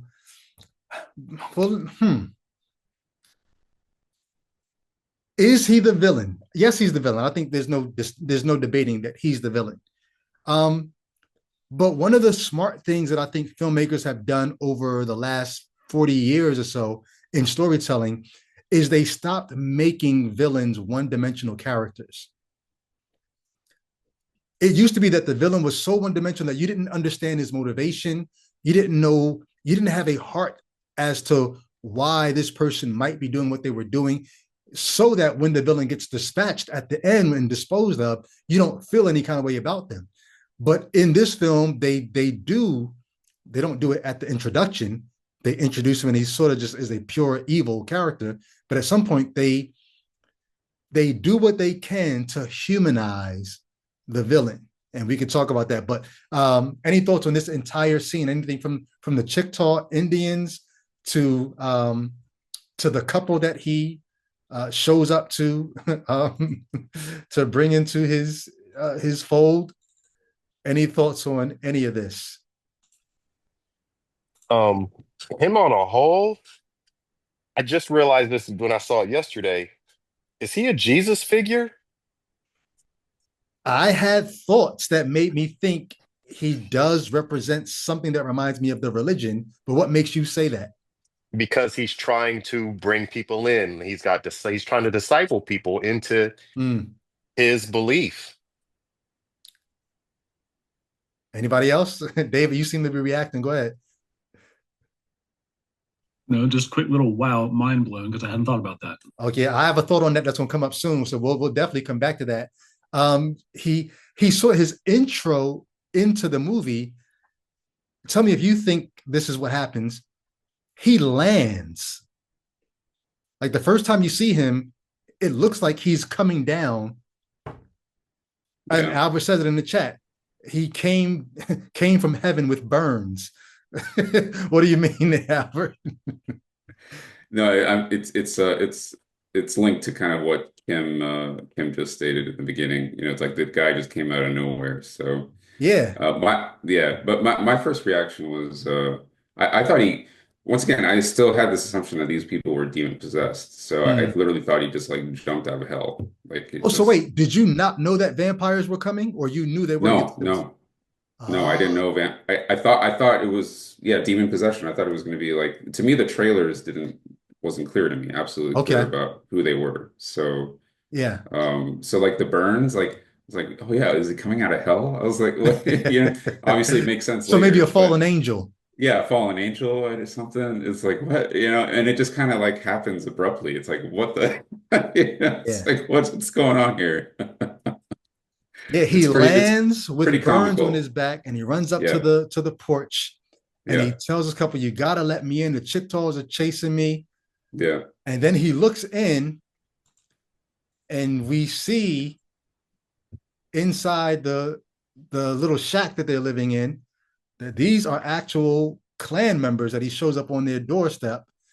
Do you think he chose them, or do you think this was news to him too? He looked inside and saw the Klansman robe. So, okay, I have to say when Homeboy first showed up, I was confused because I forgot this was like a vampire movie for a while because nothing supernatural had happened in so long. So I was just vibing with the whole thing, like, oh, okay, we gotta go. So when he shows up, I'm like, damn, like, why he burnt up like that? I was confused. And my wife, I said that Marissa was like, he's a vampire. And I was like, oh, right, he's a vampire. But I had no idea. So I was very confused. I was very shocked when he showed up. I didn't understand it. Then when he peeped the house and everything, and he goes in asking for the help and blah blah blah, and it did cross my mind. I was like, oh, like maybe these like these vampires in other movies we saw. You know, he stopped them and he knew that they was clan or there was white folks living here. Like he had to have known because of all the houses he could have chosen. I mean, there was a bunch of black folks in the area, right? How did he suddenly just randomly went to this white person house? Then I was like, well, if he knew they was white and they was gonna let him in, why didn't he show up sooner? I'm like, what happened? So then I was confused. And I was like, wait, I was like, where did he come from? So I just kind of kept going back. And then I saw the Indian, the Choctaw, the natives. And I was like, wait a minute. I was like, oh, I was like, maybe he had people Hmm. and he was the last one. And he just was the last man standing. And the Hmm. rest of them got. And that's what I personally think, which is why he didn't seek anyone else out sooner, was because he had come through the area with folks Hmm. and they had wiped out the rest of them, and he just happened to get away because Interesting. he's the head lead strong vampire. So he's essentially Dracula, right? He's a Dracula of our story. So that's how All right. he's So the we're going to come back to Nosferatu. the Jesus comment. If if So that's if what he I is a thought. Jesus comment, the question is, did he actually save these clan folk? Because once they become part of Remick the vampire, once they become part of his new family, It like was by the blood of the lamb. they're not on that racist time anymore. Like they, you know what I mean? Like this, did Jesus save them? Comment in the chat. Oh, sorry. Any other thoughts on this scene? Because I'm going to move to what I think is part of the climax of the movie. I Okay. do have Hey, a oh, go Go ahead. ahead. Go ahead. I'm sorry, I'm eating lunch. um, at the end, you see three birds sitting on the roof. That when I was Hmm. talking earlier about like literary tools, Okay. you'll see scenes with birds, and when you see the birds, it's like death. Mm-hmm. They're like turkey buzzards. They're death birds, which is, I don't know if it's a southern thing or everywhere thing. But so I did notice that, and I don't know. I think came to that house for a purpose Mm. because we know that the Klan was coming. We know that their intent was to end that party that night through Mm. some sort of Oh, violence. and to And on top of that, we Exactly. find out at the end that the guy is like the nephew of yes, Hogwarts, right? The clan guy. right, right. So I don't know if that couple was his in Mm. towards the party. I don't know, but I think it was intentional that he Okay. was there. Yeah, it would be a weird coincidence if the clan guy that he bites first just happens to be the nephew of the clan guy who's coming the next day to shoot up the juke joint. Go ahead, David. I'm going to pass. It's not worth. Okay. Go. All right. So, I yep, go ahead. remember you and Durante were talking about how he was burning. Why didn't they burn? Why didn't he burn up? Because he was in the sun. Yes. I think it was the sun was going down, so it wasn't a full sun. Sunrise will kill the vampires, but if the sun is going down, they may be able to get to some shade, maybe. Right. So maybe they rooted him out late in the day, like Mm-hmm. super late, to where the sun was hurting him, but it wasn't totally killing him. Got you. They must have had him somewhere Hmm. where the sun wasn't able to. But no, but here's the thing. Or, If they did have him in their possession and he escaped, and then the sun started torturing him, why didn't they just expose him to the sun in the first place and kill him? well, maybe they didn't have him. Maybe they rooted him out. They were Okay. looking for him all day, and Like the when they snake, found him, like the snake in the yeah, truck. right, right.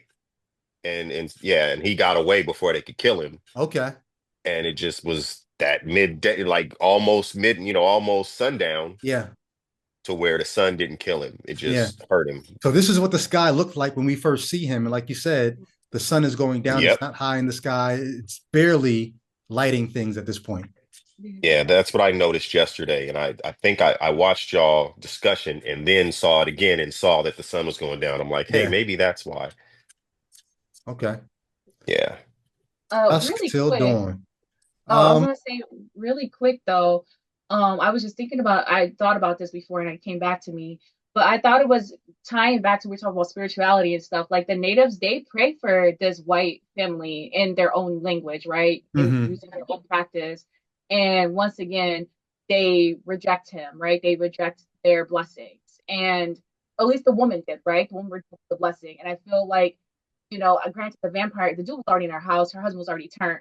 But just think that if she would have been more open and receptive to it, Mhm. maybe her story would have ended differently, right? Mhm. But she wasn't. She completely rejected it. She had her own ideology, racist, and her own race ideology, and then obviously her own spiritual ideology. She completely rejected it, and it kind of makes me think back to earlier talking about Annie and what was it, Smoke, right? Annie and Smoke and their relationship and different things like that. So just another thing about religious diversity being a good thing, right?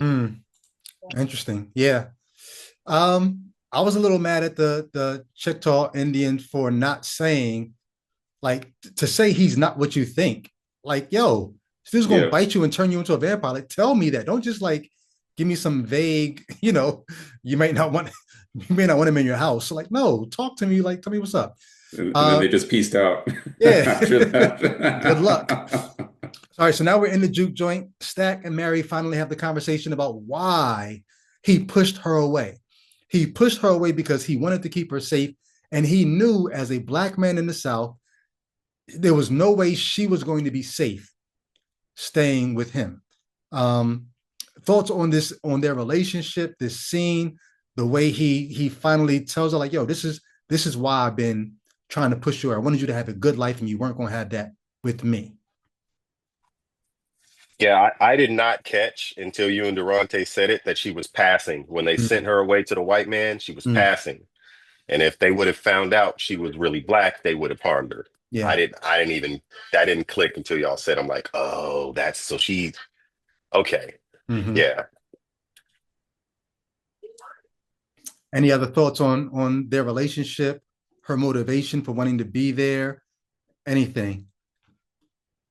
Yeah, I really felt for Mary in this scene. So I'm definitely like very like in my opinion very clearly black, but because I am Muslim, people sometimes think I'm Arab because my skin is lighter. Mm, Because I'm a bit lighter skin.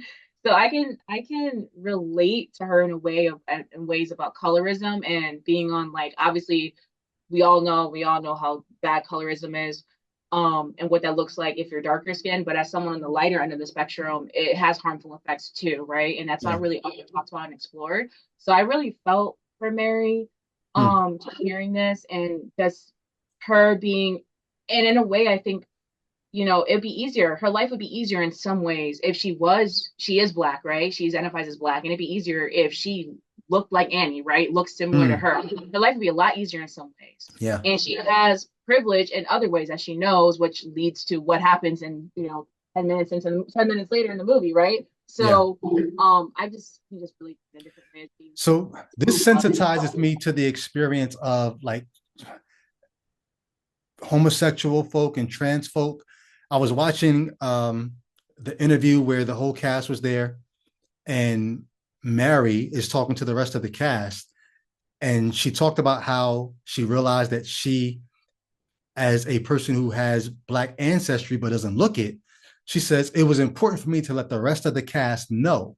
She said I wanted them to understand that I understand that I'll never understand because I don't look like I have African ancestry. There are things that I just will never understand. There are looks that I will get and looks that I won't get, that they will and won't get, and I'll never understand it. There's opportunities, there's all kinds of things that I will never understand what it's like to be in your shoes. And I think just as a human, to have the wherewithal, the self-reflection and the empathy and the giving others the benefit of the doubt, you've got your own experience. And until or unless I can walk in your shoes, it would be foolish of me to think that I could understand your experience. I cannot speak on your experience. I can speak about it from my perspective, but I've got to understand I'll never understand what it's like to be you. And so the way that she played this character and the drama of her not wanting to live a life where she's passing, but knowing that she has that option, to me, that just, it said so much about the human experience, because there are people whose shoes I'll never be able to walk in. And I just need to hear their story and believe them. It's not my position to say, I hear what you're saying, but no, how you going to tell me you don't, you got a penis, don't you? Then that means you're a man. Like, the nerve to tell somebody what they're feeling, what they're sensing, what their internal world, their internal reality is. Go ahead, Marissa. I saw you on mute. I was just gonna say, I think this plays into a lot of things when it comes to like, I don't know, I guess whiteness, maybe Christianity, like there's this power, this control, like always creating the narrative and always like, no, these feelings, these emotions can't exist. And if they do, it's just the devil, Mm, or like there isn't room for like harmony with other people. mm, There's only room for control of other mm, people. there's no room for having harmony with people that may look at things differently. It's solely either you operate like us, you put that guitar down, or you've sold your soul to the devil. And um I think that's that inherent like struggle here, like the natives were able to get them away, the even at the end, like the black people were able to you know, get Remick away. But the white people, right into the house real quick, wouldn't listen to anybody. The natives wouldn't listen to them because they're if it's not their specific narrative, their specific way of how they want to control, and then there's no room for it. Like they don't care what you have to say. Yeah. David. Yeah, thanks. I'm going to bring this up now. I was waiting a little bit on it. We do not have to make it a point of discussion at all. We don't have to discuss it right now, but I'll bring it up at this point since we're talking about Mary. Two things I think are a little bit connected. The first is I think that this movie does not directly address a white audience at all. I don't think it directly has anything to say to me and people who look like me. And the second thing, which I think is connected, is I think that for its audience of color, it makes the argument that there are exactly 0 white people who can be considered trustworthy allies to the Black community, including someone like Mary. So I'm not trying to like make a no. So let me ask a question about that real quick. Are you saying even Mary was not an ally? Making that argument? You're saying even Mary was not an ally, or can't be trusted to be an ally? She comes close, but in the end, she's not. And it's interesting because she's the first person. She's the one that has the ability to bridge the gap because she's in both worlds. She's Black and white, but she actually ends up being the first one of their community who gets turned, which means maybe because she was in that both worlds, maybe that lends to her not being as trustworthy. You might be waiting for me to say something, but I found just okay out there and then take a step back. I appreciate that. Yeah. I wanted to say something. Hold on, let me get Sha in here. Go ahead, Sha. Go ahead. Yeah. So on that same note, it's funny that you brought that up because I was kind of thinking as far as Mary's character, she conducted herself in a certain way, and it's like it's so everything with her is kind of two-sided because on one hand it's like she's like, yo, I'm down, you know what I mean, I grew up around y'all, my mom raised, helped raise the twins or whatever, but then at the same time, like when she goes up to Sammy, when she goes up to, was it Stack or Smoke? Stack. I keep getting them mixed up. When she goes up to Stack, it's almost like she's oblivious to how her looking like a white woman and interacting with these Black men, how it looks to other people, even to the point where it's like, oh, what's the problem? I'm cool with them. She's thinking that in her mind, but it's like, yo, we can get killed for talking to you, or it was crazy, Sha. We can get lynched or whatever else. But that's like nowhere in her mind. You know what's crazy, Sha? Hearing you say that, yeah, I felt. I didn't even think about it again until you just said that. I felt what you just said in the scene where he comes to her in the club, this scene here, and I took it off the screen, sorry. He comes to her in the club and tries to get her out of here, and he says, or do I got to get one of these field girls in here to drag you out? She says, I'll beat up every bitch in this club. And I said, damn, as looking like a white woman saying that, it didn't sit right with me. Like, you can't look like that and talk about Black women like that. But it's like in her mind, she sees herself like she's one of them. Yes. So it's not even dawned on her like, yo, you sound crazy saying that right now. And just saying it so cavalier, like what you like, who won't check me, boo? You know what I mean? Yo, she that's just crazy. Is like, but it's like, you kind of like that about her because she's so unapologetic with it. But at the same time, it's like, Mary, like, yo, like, keep the situation.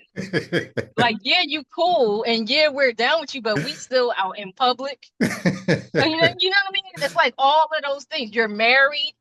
You know what I mean? Yeah. We don't know who or what your husband is, and you know how communities are. Even though you might be on the black side of the street. It's like somebody saw you. Mm, You know what I mean? wow. And especially in towns like that, Yeah. that news probably got back to where she was going. What was it, Arkansas or something like that? Something like Wherever that. she Yeah. was getting ready to catch the train back to, Mm-hmm. that news probably got back there before she would have. Mm. Like, hey, I saw Mary talking, or my Right. cousin's uncle, somebody saw Mary talking to some, you know what I mean? Wow. But it's Yeah. just, that was kind of funny to me. And it's like, Excellent. you know, that could be upsetting to certain people Yeah. Go ahead, So that Al. she was so oblivious and so cavalier. You know what I mean? But those are all great points. Yeah, totally. But I think not to defend her, but just to say, mhm, she did want to go spy on for them. Mm-hmm. She despite her hubris and her yeah, Yeah. just unawareness, I guess. And then the exactly. fact that yeah, and then the fact that it took basically a spiritual takeover to Mm. you know what I mean? Like she had to be overcome. Yeah. You know. Right. It wasn't So like in her own she would have. But right. see, this is where I think the symbolism comes in, because maybe even if on her own she would not have turned on them, but what the writers are doing in terms of making the first vampires are all white, and Mary turns when she gets with these other white people. If there is any kind of symbolism there, then that could lend steam to David's point that zero white people can be trusted to be an ally. Maybe she is, but maybe it's not wise of them to trust her, because once she gets around these other white folks, she turns. That could be some of the subtext in what we're seeing there. Well, yeah, but I think that goes back to her, like, it's almost like a naivety, you know what I mean? Where, I don't know, she's not she's not seeing it with Yeah. the same gravity Yeah. as the white people or the black people, honestly. Well, you know I mean what? that's great social commentary at least, Yeah. right? What you're pointing out, Shaw. So Yeah. Well, yeah. let's go to this scene, because what you just said, Shah, I'm skipping over the scene I wanted to get to, because what you said made me think about the scene where they're at the door and they do this little performance, and then the people inside the juke joint are trying to figure out, well, look, should we let him in? And then I think it's Smoke who says, let's say we let him in. And let's say somebody bumps into him, or somebody steps on their shoe, or somebody looks at their woman too long. And as I'm watching the movie, I'm like, damn, I didn't even think of that. Like, how dangerous it would have been. Fuck whether or not they're vampires. You're white people in the South coming into a club of black people. If something happens in this club, like, I'm not going to give you the benefit of the doubt that you're a level-headed, reasonable person. You're probably racist as anybody else. And if one of us look at your woman the wrong way, the Klan's coming. So you're Right. right, Shah. For Mary to And not be thinking, like, damn, yeah, this is not going to play out the way I think it's going to play out. It does right. speak to that naivete. And that's her privilege, though. It's like she doesn't have to, like, it's like as soon as everybody else saw them at the door, they Mm-hmm. already thought all of those things. Mm. You know what I mean? But she doesn't have to think about that stuff. Wow. You know what I mean? It's like she gets it, but it's like that's not her go-to. Yeah. You know what I mean? That's kind of like an afterthought for her. And in the chat, Kim says Smoke is very situationally aware. Indeed. Go ahead, David. Yes. Yes. Oh, this is just another reason why it was such a stroke of brilliance to make this a vampire themed movie, because the classical rules of the vampire movie apply so well to these social things that we're talking about now. Like, do you choose to associate with these people? Wow. Or not? Wow. You don't let them in.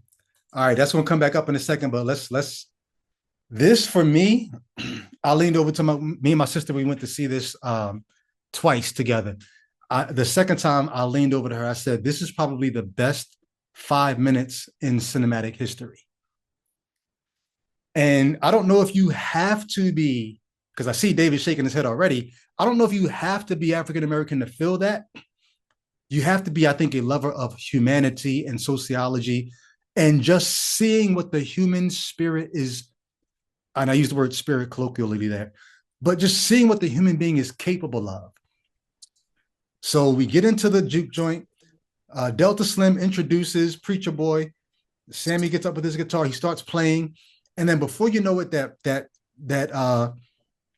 monologue from the beginning comes back where they say music is so powerful. There's certain people that have this gift. They're griots, they're Phillies, they're people that have this gift to play music in such a way that it pierces the veil between life and death. It even transcends and brings like souls from the future and the past. So they bring that back in this scene, and they don't just say it, they show you the past of Black culture and art and the future all happening here in the 1930s. And as I'm watching this scene, I'm trying to even bridle myself now because the emotions that bubbled up in me, one, just as a human, it says this is the indomitable human spirit on display. People are going to survive. They're going to do what they have to do to survive. And then being a Black person seeing the depiction of our survival, it just made me doubly proud. And I told my sister, I had the same feeling watching this scene that I did during Black Panther, the scene at the waterfall where they're about to do the ceremony to elect the new king. And they showed the entire community on the cliffs doing the whole, doing the Black Panther joint. Like, I felt some kind of way, some kind of pride, some kind of look at us living. I felt that same way during this scene. So I'm gonna shut up. I'm just curious. You don't have to have loved this scene as much as I did, but I'm just curious your thoughts on this scene. Yeah, the part where the whole world is crumbling around them. It's Mm, on fire, but they still are thriving. They still doing their thing through all of it. They're still celebrating and happy. It reminded me of Stevie Wonder. I was mm, made to love her. mm, If this whole world crumbles, go outside, I'll still be standing there. And mm. it's just love, like the whole, and like you and you were talking with dang, I forgot his name, but you were talking about Durante. how, yeah, DeBronte, about how when the Asian people came out, they Mm-hmm. had the, The they geishas. then had the geishas dancing. Um, I but don't yeah, it think was those that. were geishas, but Oh, okay. because yeah, Okay. geishas are Japanese, but don't Okay. lie. But go ahead. But That's yeah, good. yeah, that it did really, that was emotional for me too, because it was really just shows you how much we have done as a culture, Mm, that we are American, like all of just from jazz mm-hmm. to parliament to funk, Mm-hmm. just R&B, soul, all of that, and hip hop, the way hip hop is just taken over at this point. We are like, we just thrive through all of this. It Mm. doesn't matter. And our ancestors are just, Yeah. yeah, that scene messed me up a little bit. So Chuck D from Public Enemy called hip hop the CNN of the ghetto. And I remember when I was taking sociology, they talked about why people watch the news. And they said there's three reasons why people watch the news. One, they want to feel like they want to feel like they care because if I pay attention and I know what's going on, I at least feel like I care about what's happening in the world. Two, they watch the news to feel safe because if a fire happened over there, at least it's not happening here. Okay, I see what happened downtown, but I wasn't there. I'm safe. That's where the trouble is. That's where the hurricane's going. That's where am I safe? The third reason people watch the news is because they want to see what the human being can survive. So when you hear about a car crash on I-95, you don't want to just hear about a crash. What you really want to hear is, did they survive? You hear about a mass shooting, you don't want to just hear about the casualty. You want to hear about, did they survive? Because you want to know, what can we survive as a people, as a species? And I think the reason why Black culture holds the place that it holds is because it shows, man, a people can go through that and survive. That's inspiring. And even the vampire Remick, when he starts sort of like looking at Sammy's gift, he even is looking at it because he sees it has the power to help him do something that his people needed to do. And so I just thought it was a very powerful scene. Any other thoughts? Anybody else? So, outside of this being, like you said, like an amazing scene. Like I was so blown away when I watched it for the first time. But something new that actually your conversation with Durante kind of like brought to my attention was you were talking about when you were your Christian brain would have immediately went to how you looked at those women when they were twerking. Yes. Oh, let me And just say how this real quick, and then Marissa, let me just say this, then you can finish. For those who didn't watch my stream with Durante, I said I loved everything. I loved the George Clinton character. I loved the Griot character. I loved the DJ, the breakers, everything that they brought into the stage. But Christian me, the old judgmental Christian me, I would not have appreciated the twerking scene that they had in here. Like, why would you show that as Black culture surviving? That ain't the proper Black folk, as Smoke tells Sammy, like, no, go be with the proper Black folk. You shouldn't have included the twerking scene. That's what the Christian me would have said. But me now, I loved every single moment of it. But go ahead, Marissa. so it just made me think about like when I think of Christianity, I really do think of whiteness and stuff immediately. I feel like it's so intertwined. So when I think about it, I think about how, I'm sure there's many like white people that could also look at this and feel uncomfortable by some of, the dancing and the way that, other cultures express themselves due to like the inherent white supremacy and everything of Christianity and how, like I said earlier, it needs to control things, like, and even through all that, clearly, this history that piercing the veil, like all of these things that, whether you believe in like a supernatural, there is this spiritual element of being a human being that just comes out so beautifully in this scene that I don't think I've ever seen ever. Yeah. Yeah. Anybody else? Bro, you already know. You already know. Like Yeah. that scene, I mean, I'm always fascinated by how people of really any culture display their art, whether it's writing, whether it's painting, poetry, song, dance, or whatever. So I kind of always get emotional when I see like, see people's art, see people's culture is moving to me. Yeah. You know what I mean? But Yeah. it's like it started off slow and then they just kept adding layers and layers. I was like, oh snap. And it's like and even to I forget who said, was it David that had mentioned like everything burning around them? I think it was That's Mo Ace. oh, okay. I'm sorry. Yeah. That's us in a nutshell. You know Mm. what I mean? It's like that's like the time capsule of our existence. Hmm. Like, even though we went through all of these different things, and other people have been through things too, Right. but it's like, yo, look what we still do. Yeah. You know what I mean? Wow. And do it well. Yeah. You know what I mean? And Hmm. it's like this is when you even see a lot of like slavery movies or whatever. Even though we're going through all this torture, look at all the stuff that we still okay, we can't have a drum. Oh, I'm gonna make music on this washboard. You know Right. what I mean? It's like we just was like, we gotta be us. No Right. matter what else is going on Or you around give us, us we the gonna crap. find a way. You give us the crap Yes, from the animals, and we make soul food out of it. Like it's exactly. like I said, the indomitable High human blood spirit. pressure and all. Yeah. But yeah, it was beautiful. You know what I mean? All right. We can And get it ready to was come in for a landing here. yeah. But nah, yeah, that kind of like made the movie for me. That was like, you know what I mean? That was the echelon right there. Yeah. Yeah, But that kicks that was off, and Remick hears it, and him and his squad show up. Basically, he said, I came for you. I heard this and I knew I had to have this. And they come.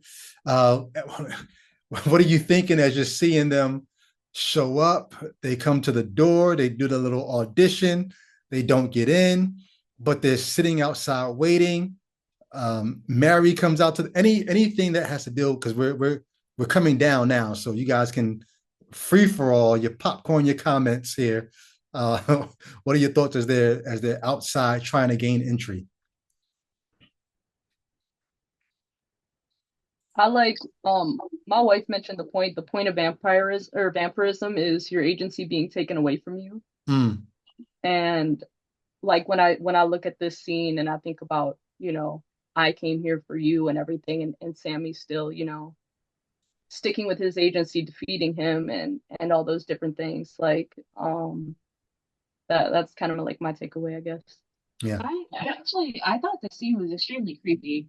Well, obviously the way that they act and everything is very like unnatural, right? And we see that later on when they do that to cornbread. Like he just like if they did drugs back then, we thought like cornbread on drugs now. Like he must have went and smoked or took something while he went to go pee.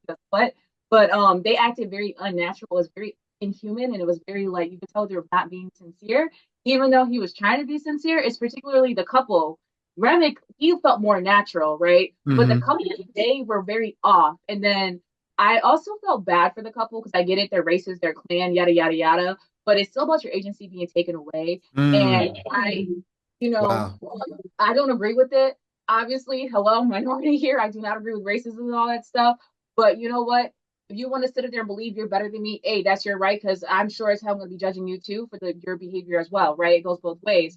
But so I think that so my point is that their agency got taken away. I feel like, you know, it felt very it honestly like not to get too like how do I put it too into much sensitive topics, but it honestly feels like rape, right? It feels like very like rape and sexual assault, like your agency is being taken away. So as a woman, I felt extremely uncomfortable. And Wow. then Wow. seeing how Mary and Perline and how they have their intimate scenes, right? How it's so different, right? Um Perline is not a vampire. She has agency, she's controllable of Mary, and the way that the man Remick, how he functions and how that hive mind control works, Yeah. it felt very much like Mary was being taken advantage of. And then when he had the nerve to later on talk about in Chinese, oh, I know how you like to do, that felt very much like a sexual assault and sexual harassment at the very least towards I forgot the Chinese woman's name, towards her character, right? And so when she, again, I know I'm jumping up ahead, but when she goes and she has the way she feels when it comes to her daughter and everything she told and how she acted, I don't agree with it, but I after thought about it, I understood why she flipped out and said, "Nah, come in." So I guess this whole, I'm trying to sum it up really quick. It just felt very creepy, felt very No, weird. you know what? Very much as a woman, like it felt like I was watching. It was giving sexual assault. Like I said, a lack of agency, and I felt bad for this couple. I get it, they're racist, they're clan, but Yeah. everyone should have the free will to choose to do what they do, and no one should be, spiritually raped, right? Yo, That's what that's crazy. I would have never even made that connection, even though I was going to say something very similar, but in very different words. But so the scene where they come back to the door, you had the scene where they're on the outside. Let me pull up the next image. When they come to the door of the juke joint, well, even before they come to the door of the juke joint, I'm sorry, I'm pulling up another image here. Like I was trying to figure out, and Sha, I saw you unmute a minute ago, so if you want to jump back in, feel free. But as this scene was happening, I was trying to figure out, do these people still have agency? Because what Annie says, she says, these ain't haints, these are vampires. With haints, the soul gets replaced. With vampires, the soul gets trapped in the body and is not able to move on to the next world. So I'm like, well, if the soul is trapped in the body, then isn't the person really still there? But then here they are dancing a jig that is not native to them, singing a song that they only know because they now have Remick's thoughts in their heads. And so I'm like, do these people have agency or not? And so Marissa, the point that you all just made about this spiritual rape, this I don't know. I don't know how I felt as I'm watching them. Because I mean, the tune it was a hot tune that they were singing and they're dancing and they seem joyous, but is it really them? And I'll add this to everything that I'm saying, and then you guys can comment on anything in this whole sphere. When they come to the door of the juke joint and they have that conversation, yes, so he's at the door trying to convince them to let him in. Yeah. And he's saying to them, I got evangelism vibes when he was at the door. Not just because somebody's coming knocking on your door, but he's basically telling them, like, you can't win the way you are. You're going to die and it's not fair. If you just let me in, let me take over and I'll fix everything for you. I said, man, this is sort of like the message, Mo, when you were talking about, is he a Jesus figure? I was thinking about this scene because I'm like, aside from the whole, crucifixion, this is sort of like a Christian message of, if you like, you're going to die the way you are, but if you die the way that I want you to die, you're going to come back and you'll never die again. Just let me in. Then you'll be part of my family. I got these folks here that used to be part of the clan, but now they'll be part of the family too. There's no more racism. It'll be a better humanity if you just let me in. I got all kinds of Christian vibes from that conversation. So I'm just curious. Go ahead, Shah. Oh, Shah? Yes. No, yeah, I definitely felt that as far as the like him coming to the door like that. It's like you know, what do they say? To die is to gain or To live whatever. is Christ, to die is gain. Right, right. Which honestly, in real life, I mean not really in real life, but if I could, I would choose to be a vampire. In that situation, I agreed with him. It's like, look, and honestly, also I thought it was a difference between the way the couple was turned and the way everybody else was turned. The couple, I don't know if you're familiar with like vampire lore, but you have different types of vampires where you can turn somebody and then they can kind of become like you, or they can kind of be like subservient or whatever. Like a drone. It's a name that they call them. I don't know if it's a familiar or like a ghoul or something like that, where you don't really have that autonomy, where it seems like the other people that were turned and were dancing around, they were still them. You know what I mean? They still had was it Remnick's his memories and all of that. So it's like, yeah, I can dance this Irish jig now because I got that from him. You know what I mean? But they seemed like they were still them. Interesting. So, yeah, I was confused as to how much this. you were still you after you were turned. And you said you would have actually taken them up on the deal. There was a scene where they're at the door where Smoke almost does. I don't know if you guys saw that. Stack was when Stack made the pitch. Stack was like, "Yo, bro, like we wasn't gonna win no way.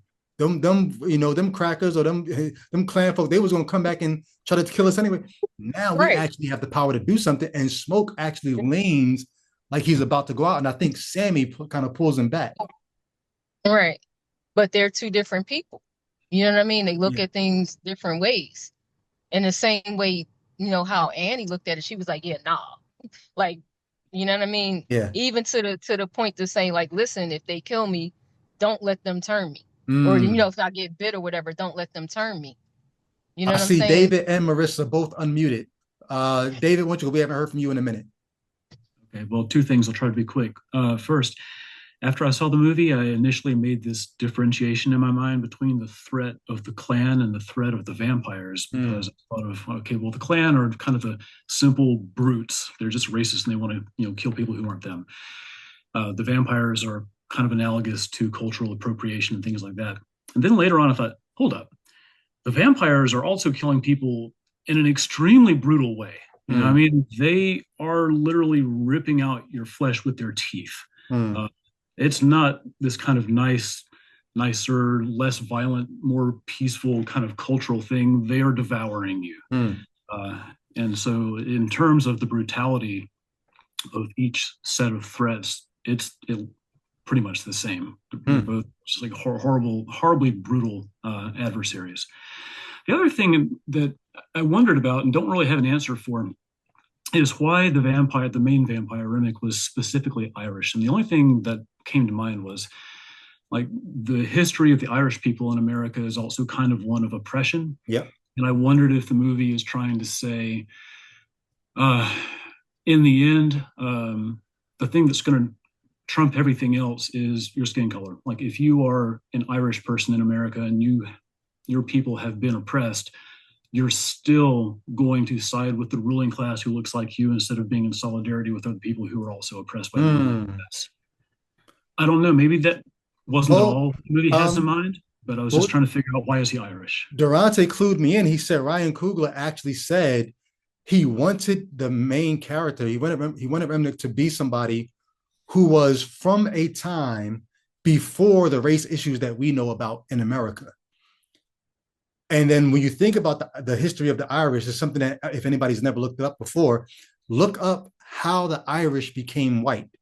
Because for a long time, the Irish were not considered white. And when the Irish began to come to America, they were treated like they were basically treated like black folk. Just you weren't enslaved, but you were treated as just as despicable, just as untouchable. And then when whites in this country wanted more numbers on their side, they did the same thing to the Italians. They did the same thing to Jews. They made these people groups officially white when they wanted their numbers to be broader. But for a long time, Irish were not considered white. So I don't know. I think Ryan Coogler was smart to have him be Irish because it staves off some of the narrative that you want to pour into the movie about race, because this character could not have had that. Can I add Marissa and then Kim. I was just gonna say, like, one of the biggest jump scares in the movie for me is when Remick jumped up, and followed Mary off the thing, and he jumps into. I was all like, "Oh my God, they fly!" But anyway, that part with Mary and stuff, like bringing back Christianity and that idea, like these vampires, like one thing is like they were very, very manipulative. Like, and that ties into kind of how the Christian message is usually, I don't know, said to other people. And in certain like times in your life, you're more susceptible to listening into that message. Like Mary goes over to talk to these vampires, and she's all like, hey, just trying to, come and see what y'all are about, blah blah blah. And he's all like, I got this money or whatever, but he's like, this money isn't gonna solve the pain inside you.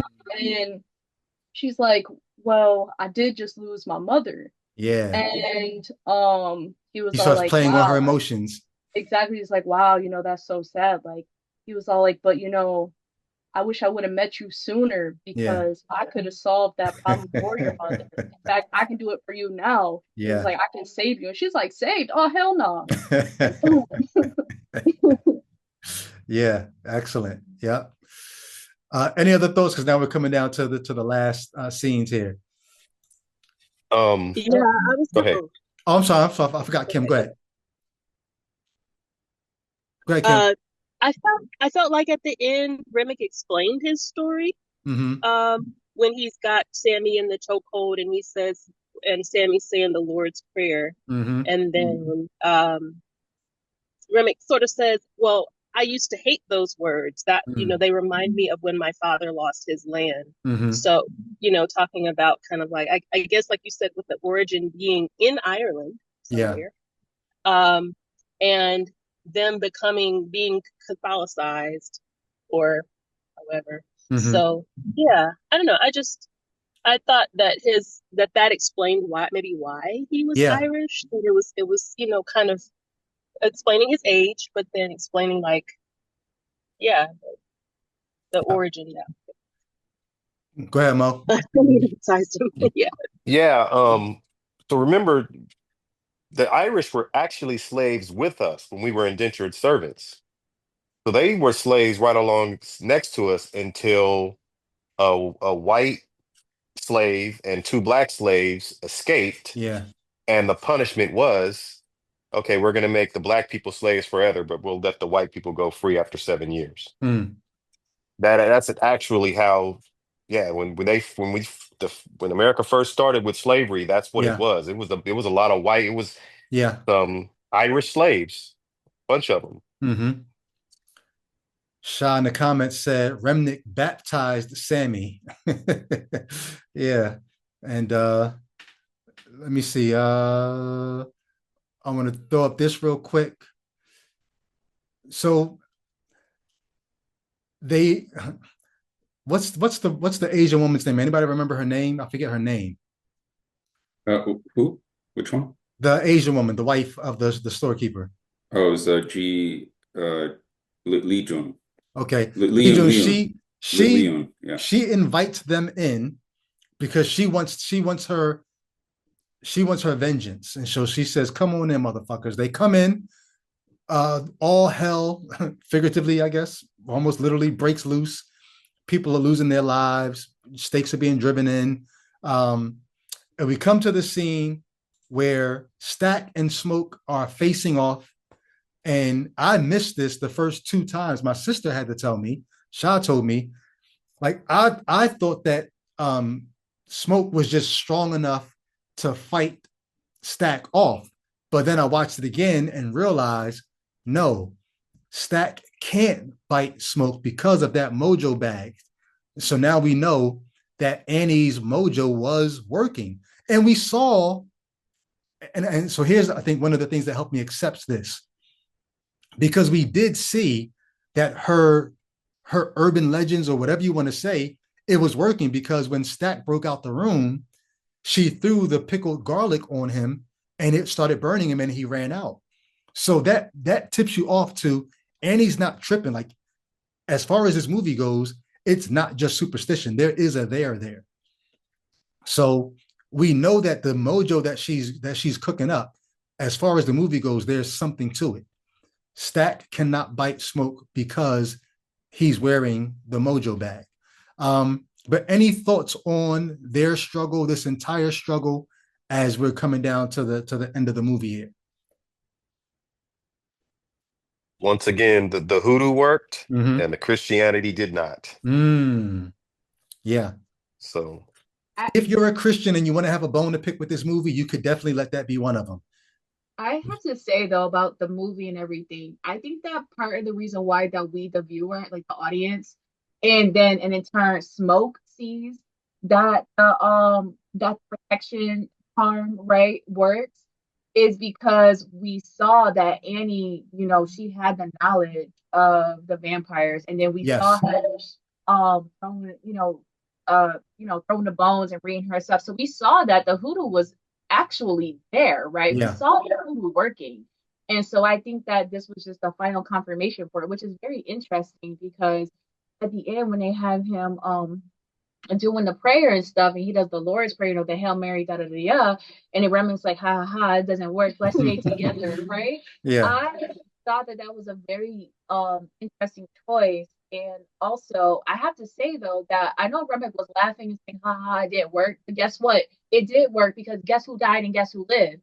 So I think that the movie is not arguing for one or the other, in my opinion, because as as Muslims and stuff like that, people will talk about, like, say, hey, I was really struggling. I was, I saw a war and everything like that, but they'll go, alhamdulillah. But even though there was a war, I found Allah said something to protect me. God said protection in this shape and form, even though they're going through a war. So I feel like, coming from a Muslim background, yes, we could say the prayer didn't work, but I would say it did work, because it allowed him, he wasted all that time chit-chatting and boasting, but guess what? The prayer worked, got him out of his head, and Sam took him down. So that's why it was whether or not it worked may not be the issue as much as it was useful. Yes, it has served its purpose, and that's the point. So therefore, I think that in turn means that it did work, right? The point was to protect Sam, and guess what?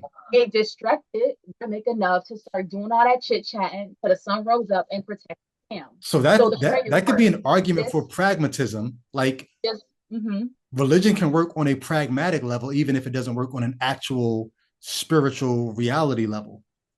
Yes, I think that, yes, exactly. So specifically about the mojo bag and everything like that, I think that the movie did a good job of showing that again, I believe this movie is a really good example of religious diversity and advocating for it. I know we talk about race and different things like that, but when I'm watching this movie, we're talking about spirituality and stuff, I think that this the movie is advocating for. I think it does a good job of it. We see it. We see it with the Choctaw. We see it with Annie and Hoodoo, and we see it with Christianity as well. All three of those things work. All right, I hear you. And this also worked. Silver to the head. That too. Everything works. I said this the other night, but I'll say it again here. I was so glad that they did not do the thing that I thought they were going to do, because at the beginning, you see Sammy walking, holding the top part of the guitar, and that's wood. I thought what was going to happen was Sammy was going to stab him in the heart with the guitar. That would have been so corny to me had he done that. But they didn't. They let the silver in the guitar be the thing that got in his head and started taking him out. I don't know if I have anything I want to share about that. If you guys have anything you want to say about that, I had a question about this scene, and you guys can tell me what you think. And then if you want to talk about the guitar to the head, you can talk about that too. Was this the death of Remnant? What do you think? Well, we don't know if he's the only vampire, and I highly doubt it is. So I think that Remick himself died, yes, but I don't think it was a death of vampirism because again, vampirism is a loss of agency, and we know Okay. that exists and that it goes on throughout. Now, Well, we know what Stack was still a vampire, so it definitely wasn't the end of vampirism. Right. So then my question is, well, this is what I'm confused about, and maybe y'all can help me walk through it. But how did Stack and Mary break themselves from the hive mind? Because that definitely happened while Remick was alive, and that was very confusing for me. Because if that was the case, wouldn't Bo seeing his wife and thinking about their daughter, wouldn't that be enough to break them from the hive mind, knowing the danger they were all in? So I was just very confused about why was it Stack and Mary, and that, I don't think that was really well explained in the movie. Albert? My interpretation is that you weren't seeing them. It was just them being deceptive and trying to that was how I saw it. Like it wasn't a window into, into their individuality or their soul.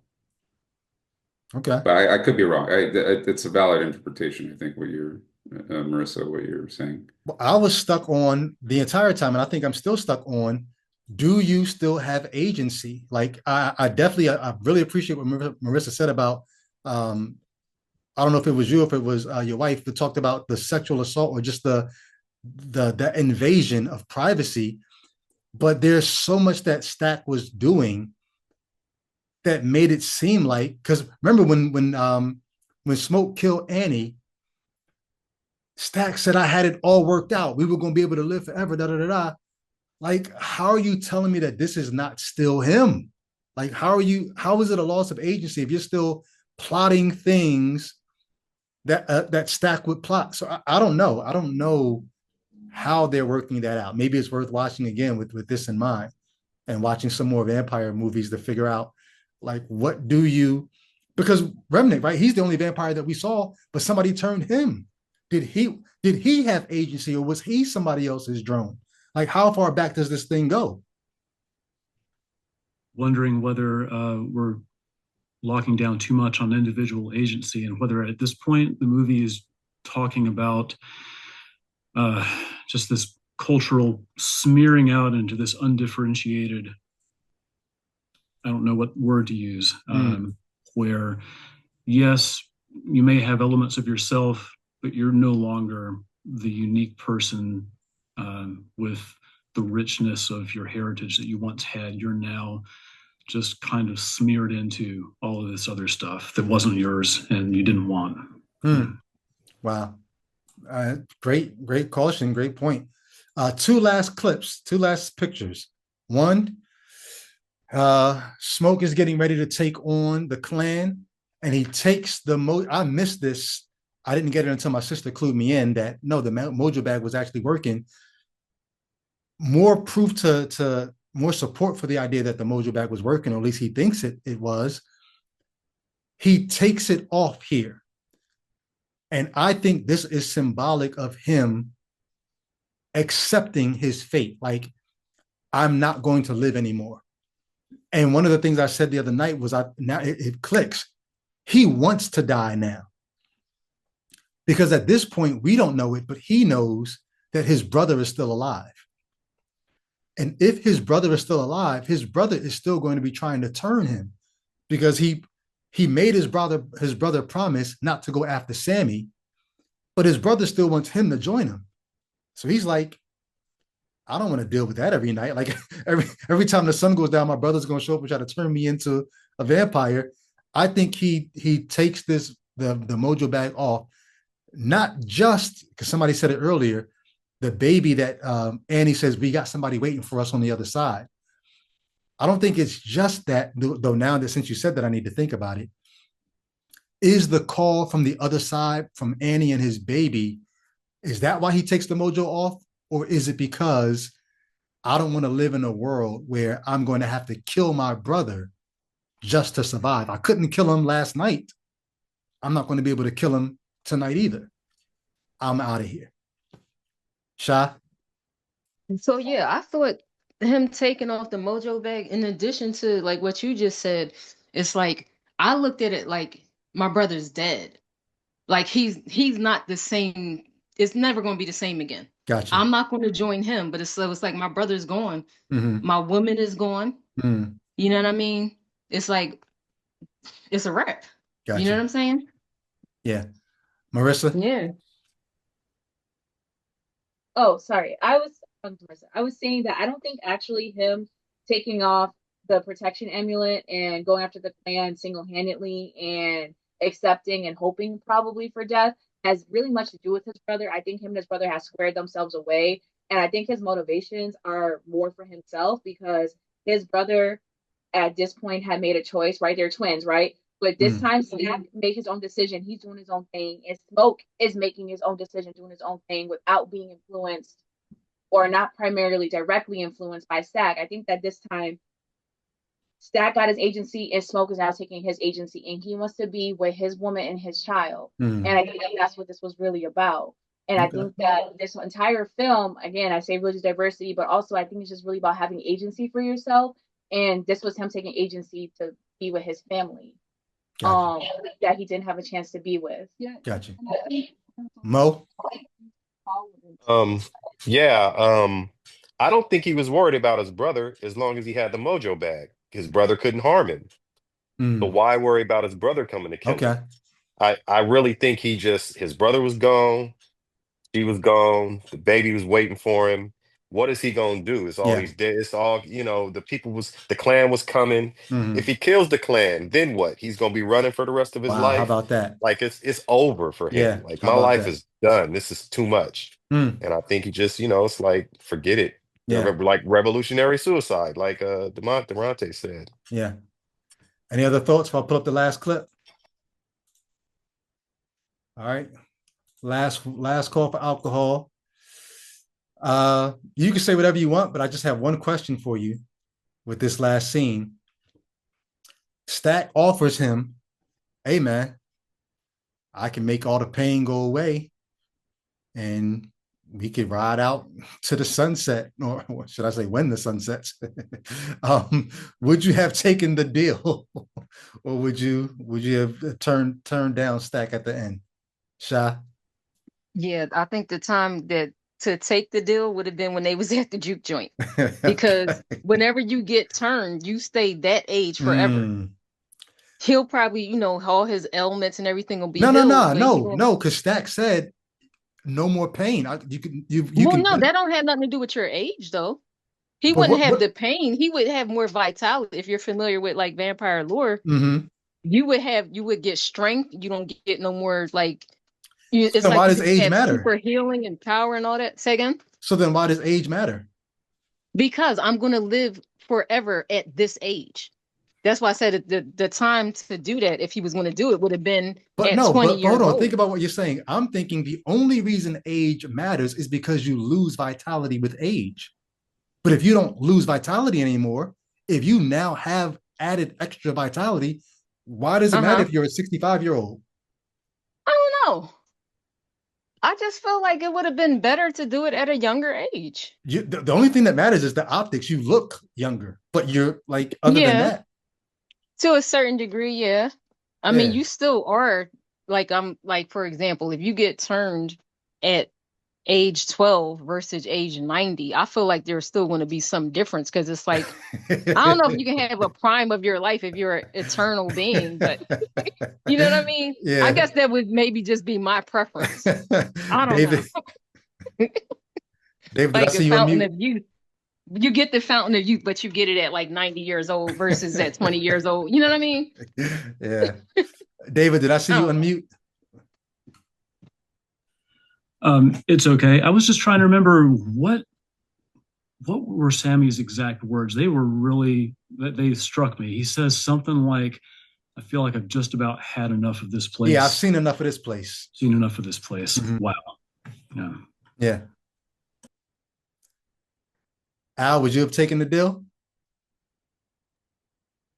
No, no, I wouldn't take the Hmm. deal. Why not? Uh, because I just the whole thing is just a bill of goods. So I think this idea that um,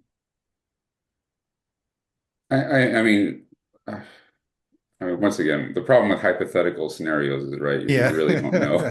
So, but like, if you're gonna be a slave with no agency and individuality, but you could live forever and look hot and sexy, uh, I sure, but no. I But mean, see, the jury's still out for me. I don't know. I cannot say Stack has no agency here. Like, I don't understand how it's not Stack.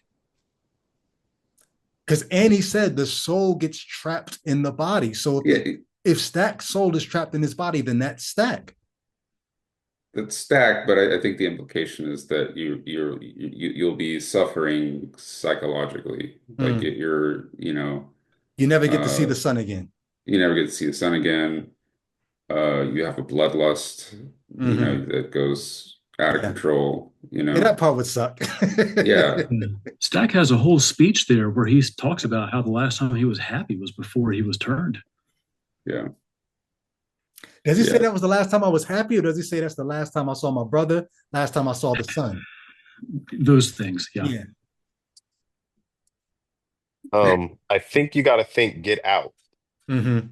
How your soul is trapped and you're far away. Yeah. How in Get Out you're Hmm. buried, and there's the other person, the vampire, is in control of everything, and you're just Hmm. in a dark place. Yeah. So I would have said no, Yeah. definitely. I'm good. Yeah, I don't think so. Like, I don't know. But I younger think you, there's you were taking the deal at the door, though, right? You were tempted. no, I'm just saying I don't think that there's a different version of you or the vampire. Like, you're a vampire now. You know what I mean? Okay. I don't think it's like your soul is pushed down and the vampire is sitting down, you know what I mean? Like Hmm. on top of it holding you down. It's like you're still you, but you're a different you. You know what I mean? What's different other than the fact that you don't die and you, like you said, have the bloodlust? Well, you're a vampire. So even like you're still, like you said, he's still Stack, but now he's all of the people that whoever turned Remnick and whoever turned them, you're them also. So that Hmm. makes you something else, but you're Okay. still you. You know That what I lends mean? theme to it. Okay, I get that. I Yeah. remember now what he said. I believe Stack says something like, "The best day of my life was that Yeah. night at the juke joint." Right. Right. Yeah. And to me, that's part of why I feel like he was ready to die also, because when he thought his brother was dead before they knew about the vampire thing, he was like, the best thing about me was him. Hmm. You know what I mean? So like, yeah, the other stuff like going to be with his woman and his child, and then you got to fight the clan. So yeah, this is my last hurrah, whatever.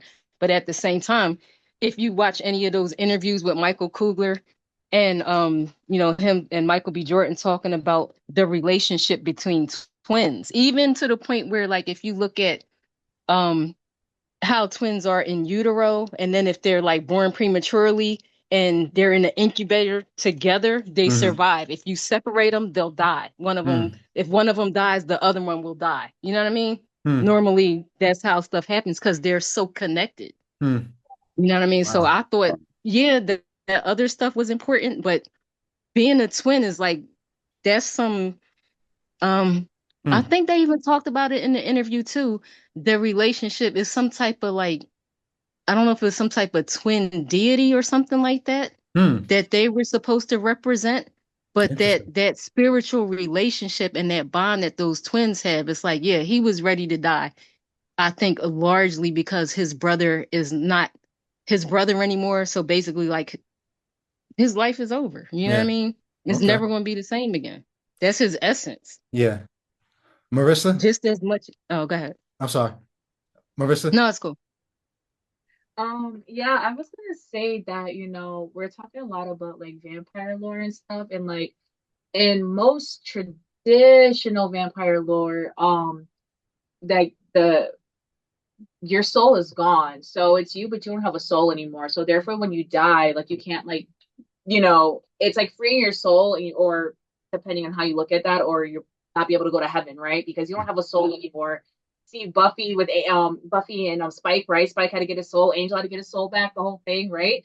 So that's like traditional vampire lore. So I think that like Sam not taking the deal at the end definitely has to do with the age and seeing too much of the world and aging through it and stuff as a normal person, which is Smoke and Stack don't, or not sorry, Stack and Amy, Stack and Mary don't have that experience, obviously, right? They only see half of the world from a certain perspective because they can only go out at night at a very young age, right? So it's different for them.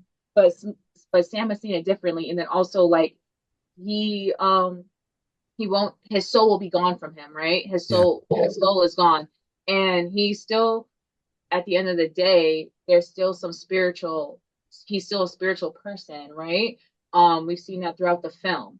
So I think that even though he's rejected traditional like Christianity from how his father did it, there's no indication and saying that he rejected it entirely. Who knows in like the, I don't know, the 70 something years from then to now, that he could have had founded his own way, which is what a lot of people do who are preachers' kids or who come from very religious households. They end up finding their own spirituality, whether that means leaving it entirely or finding a different religion.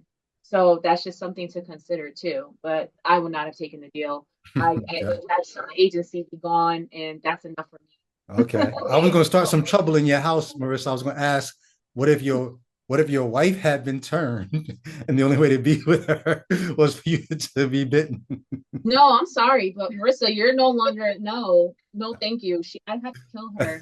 That's the right answer. Around harming people, so I That's can't. yeah. No, that's the right answer, Marissa. Yeah. I'm with Annie. Like, kill me before I turn. I don't want none of that. I don't know, smoke. I don't want to be a vampire. Nothing about that. Like, I'm saying, oh, I get to be whatever forever. Yeah. Is BS to me. Like, all that crap is BS to me. Like, it's just this fake thing that we think will do something for us, but never really does. So we're starting the same page about vampirism. She's gonna kill me if I turn. I'll kill her if she turn, and we'll do each other. We're doing the world a favor. Hey, well, look, I definitely enjoyed this. I can't wait to go back and watch it again in light of everything that you all saw that I didn't see. Let me know if there's anything else you guys think we should watch and get on this and talk about. We could do another one. Maybe in July, we can get back on and do something else like this. But hey, much love. Any other last thoughts? Other than that, I'll let you guys go and enjoy your day. Sha, I saw you unmute. What's up?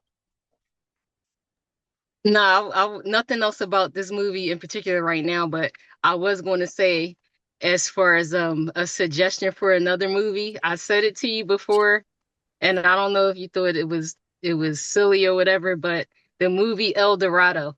I don't even remember you mentioning that. No, I mentioned it before. Animated movie? Yes. Oh, you did mention that. Just because of the theme about them pretending to be gods. Interesting. And everything that goes along with that. I think it would be an interesting watch, especially at this point in life and our ages. You know what I mean? Yeah. So maybe that'll be something to take into account. For those, David just put in the chat, has Jaywit seen this movie? Jaywit watched it yesterday. But I don't know if I should say this. You let me know. Should I let them know whether or not they should expect anything, or should I just? I would say err on don't say it. Yeah. Okay. So Jaywit did watch the movie yesterday. I'm waiting to talk to him today to find out what his thoughts are about it. So, Nope by Jordan Peele. Interesting. This is the conversation that me and Jaywit just actually had. We talked about Ryan Coogler being sort of like the Spike Lee of the current generation. And then we started talking about, was there anybody in between Spike Lee and Ryan Coogler? And the only person we could think of, and we almost like stopped ourselves from saying because it sounded blasphemous, is like Tyler Perry.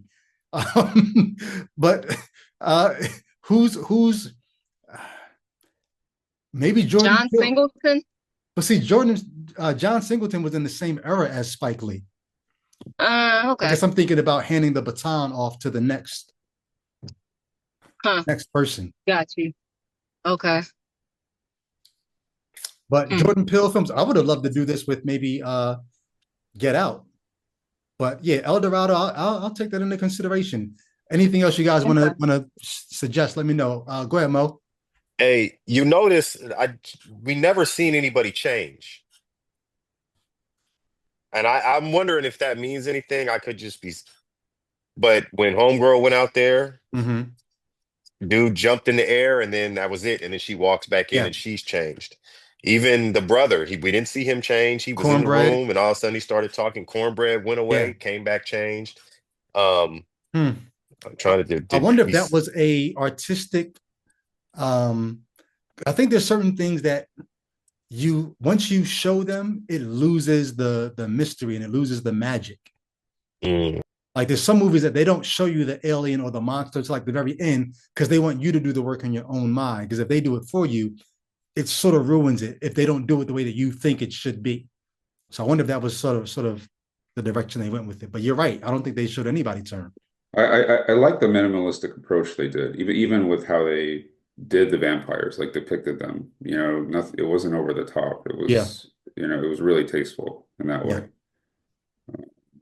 And I think a lot of it is really them. They're more interested in, you know, the reflection, right? You know, they're not interested in the optics as much in a way, in a certain sense. So, can I make a suggestion just for anybody who, if you have watched it already, or if you didn't watch it in the theater, if you watch it on one of the, you know, these, even the screenshots that I got today, I got them from a website where you can go watch the movie.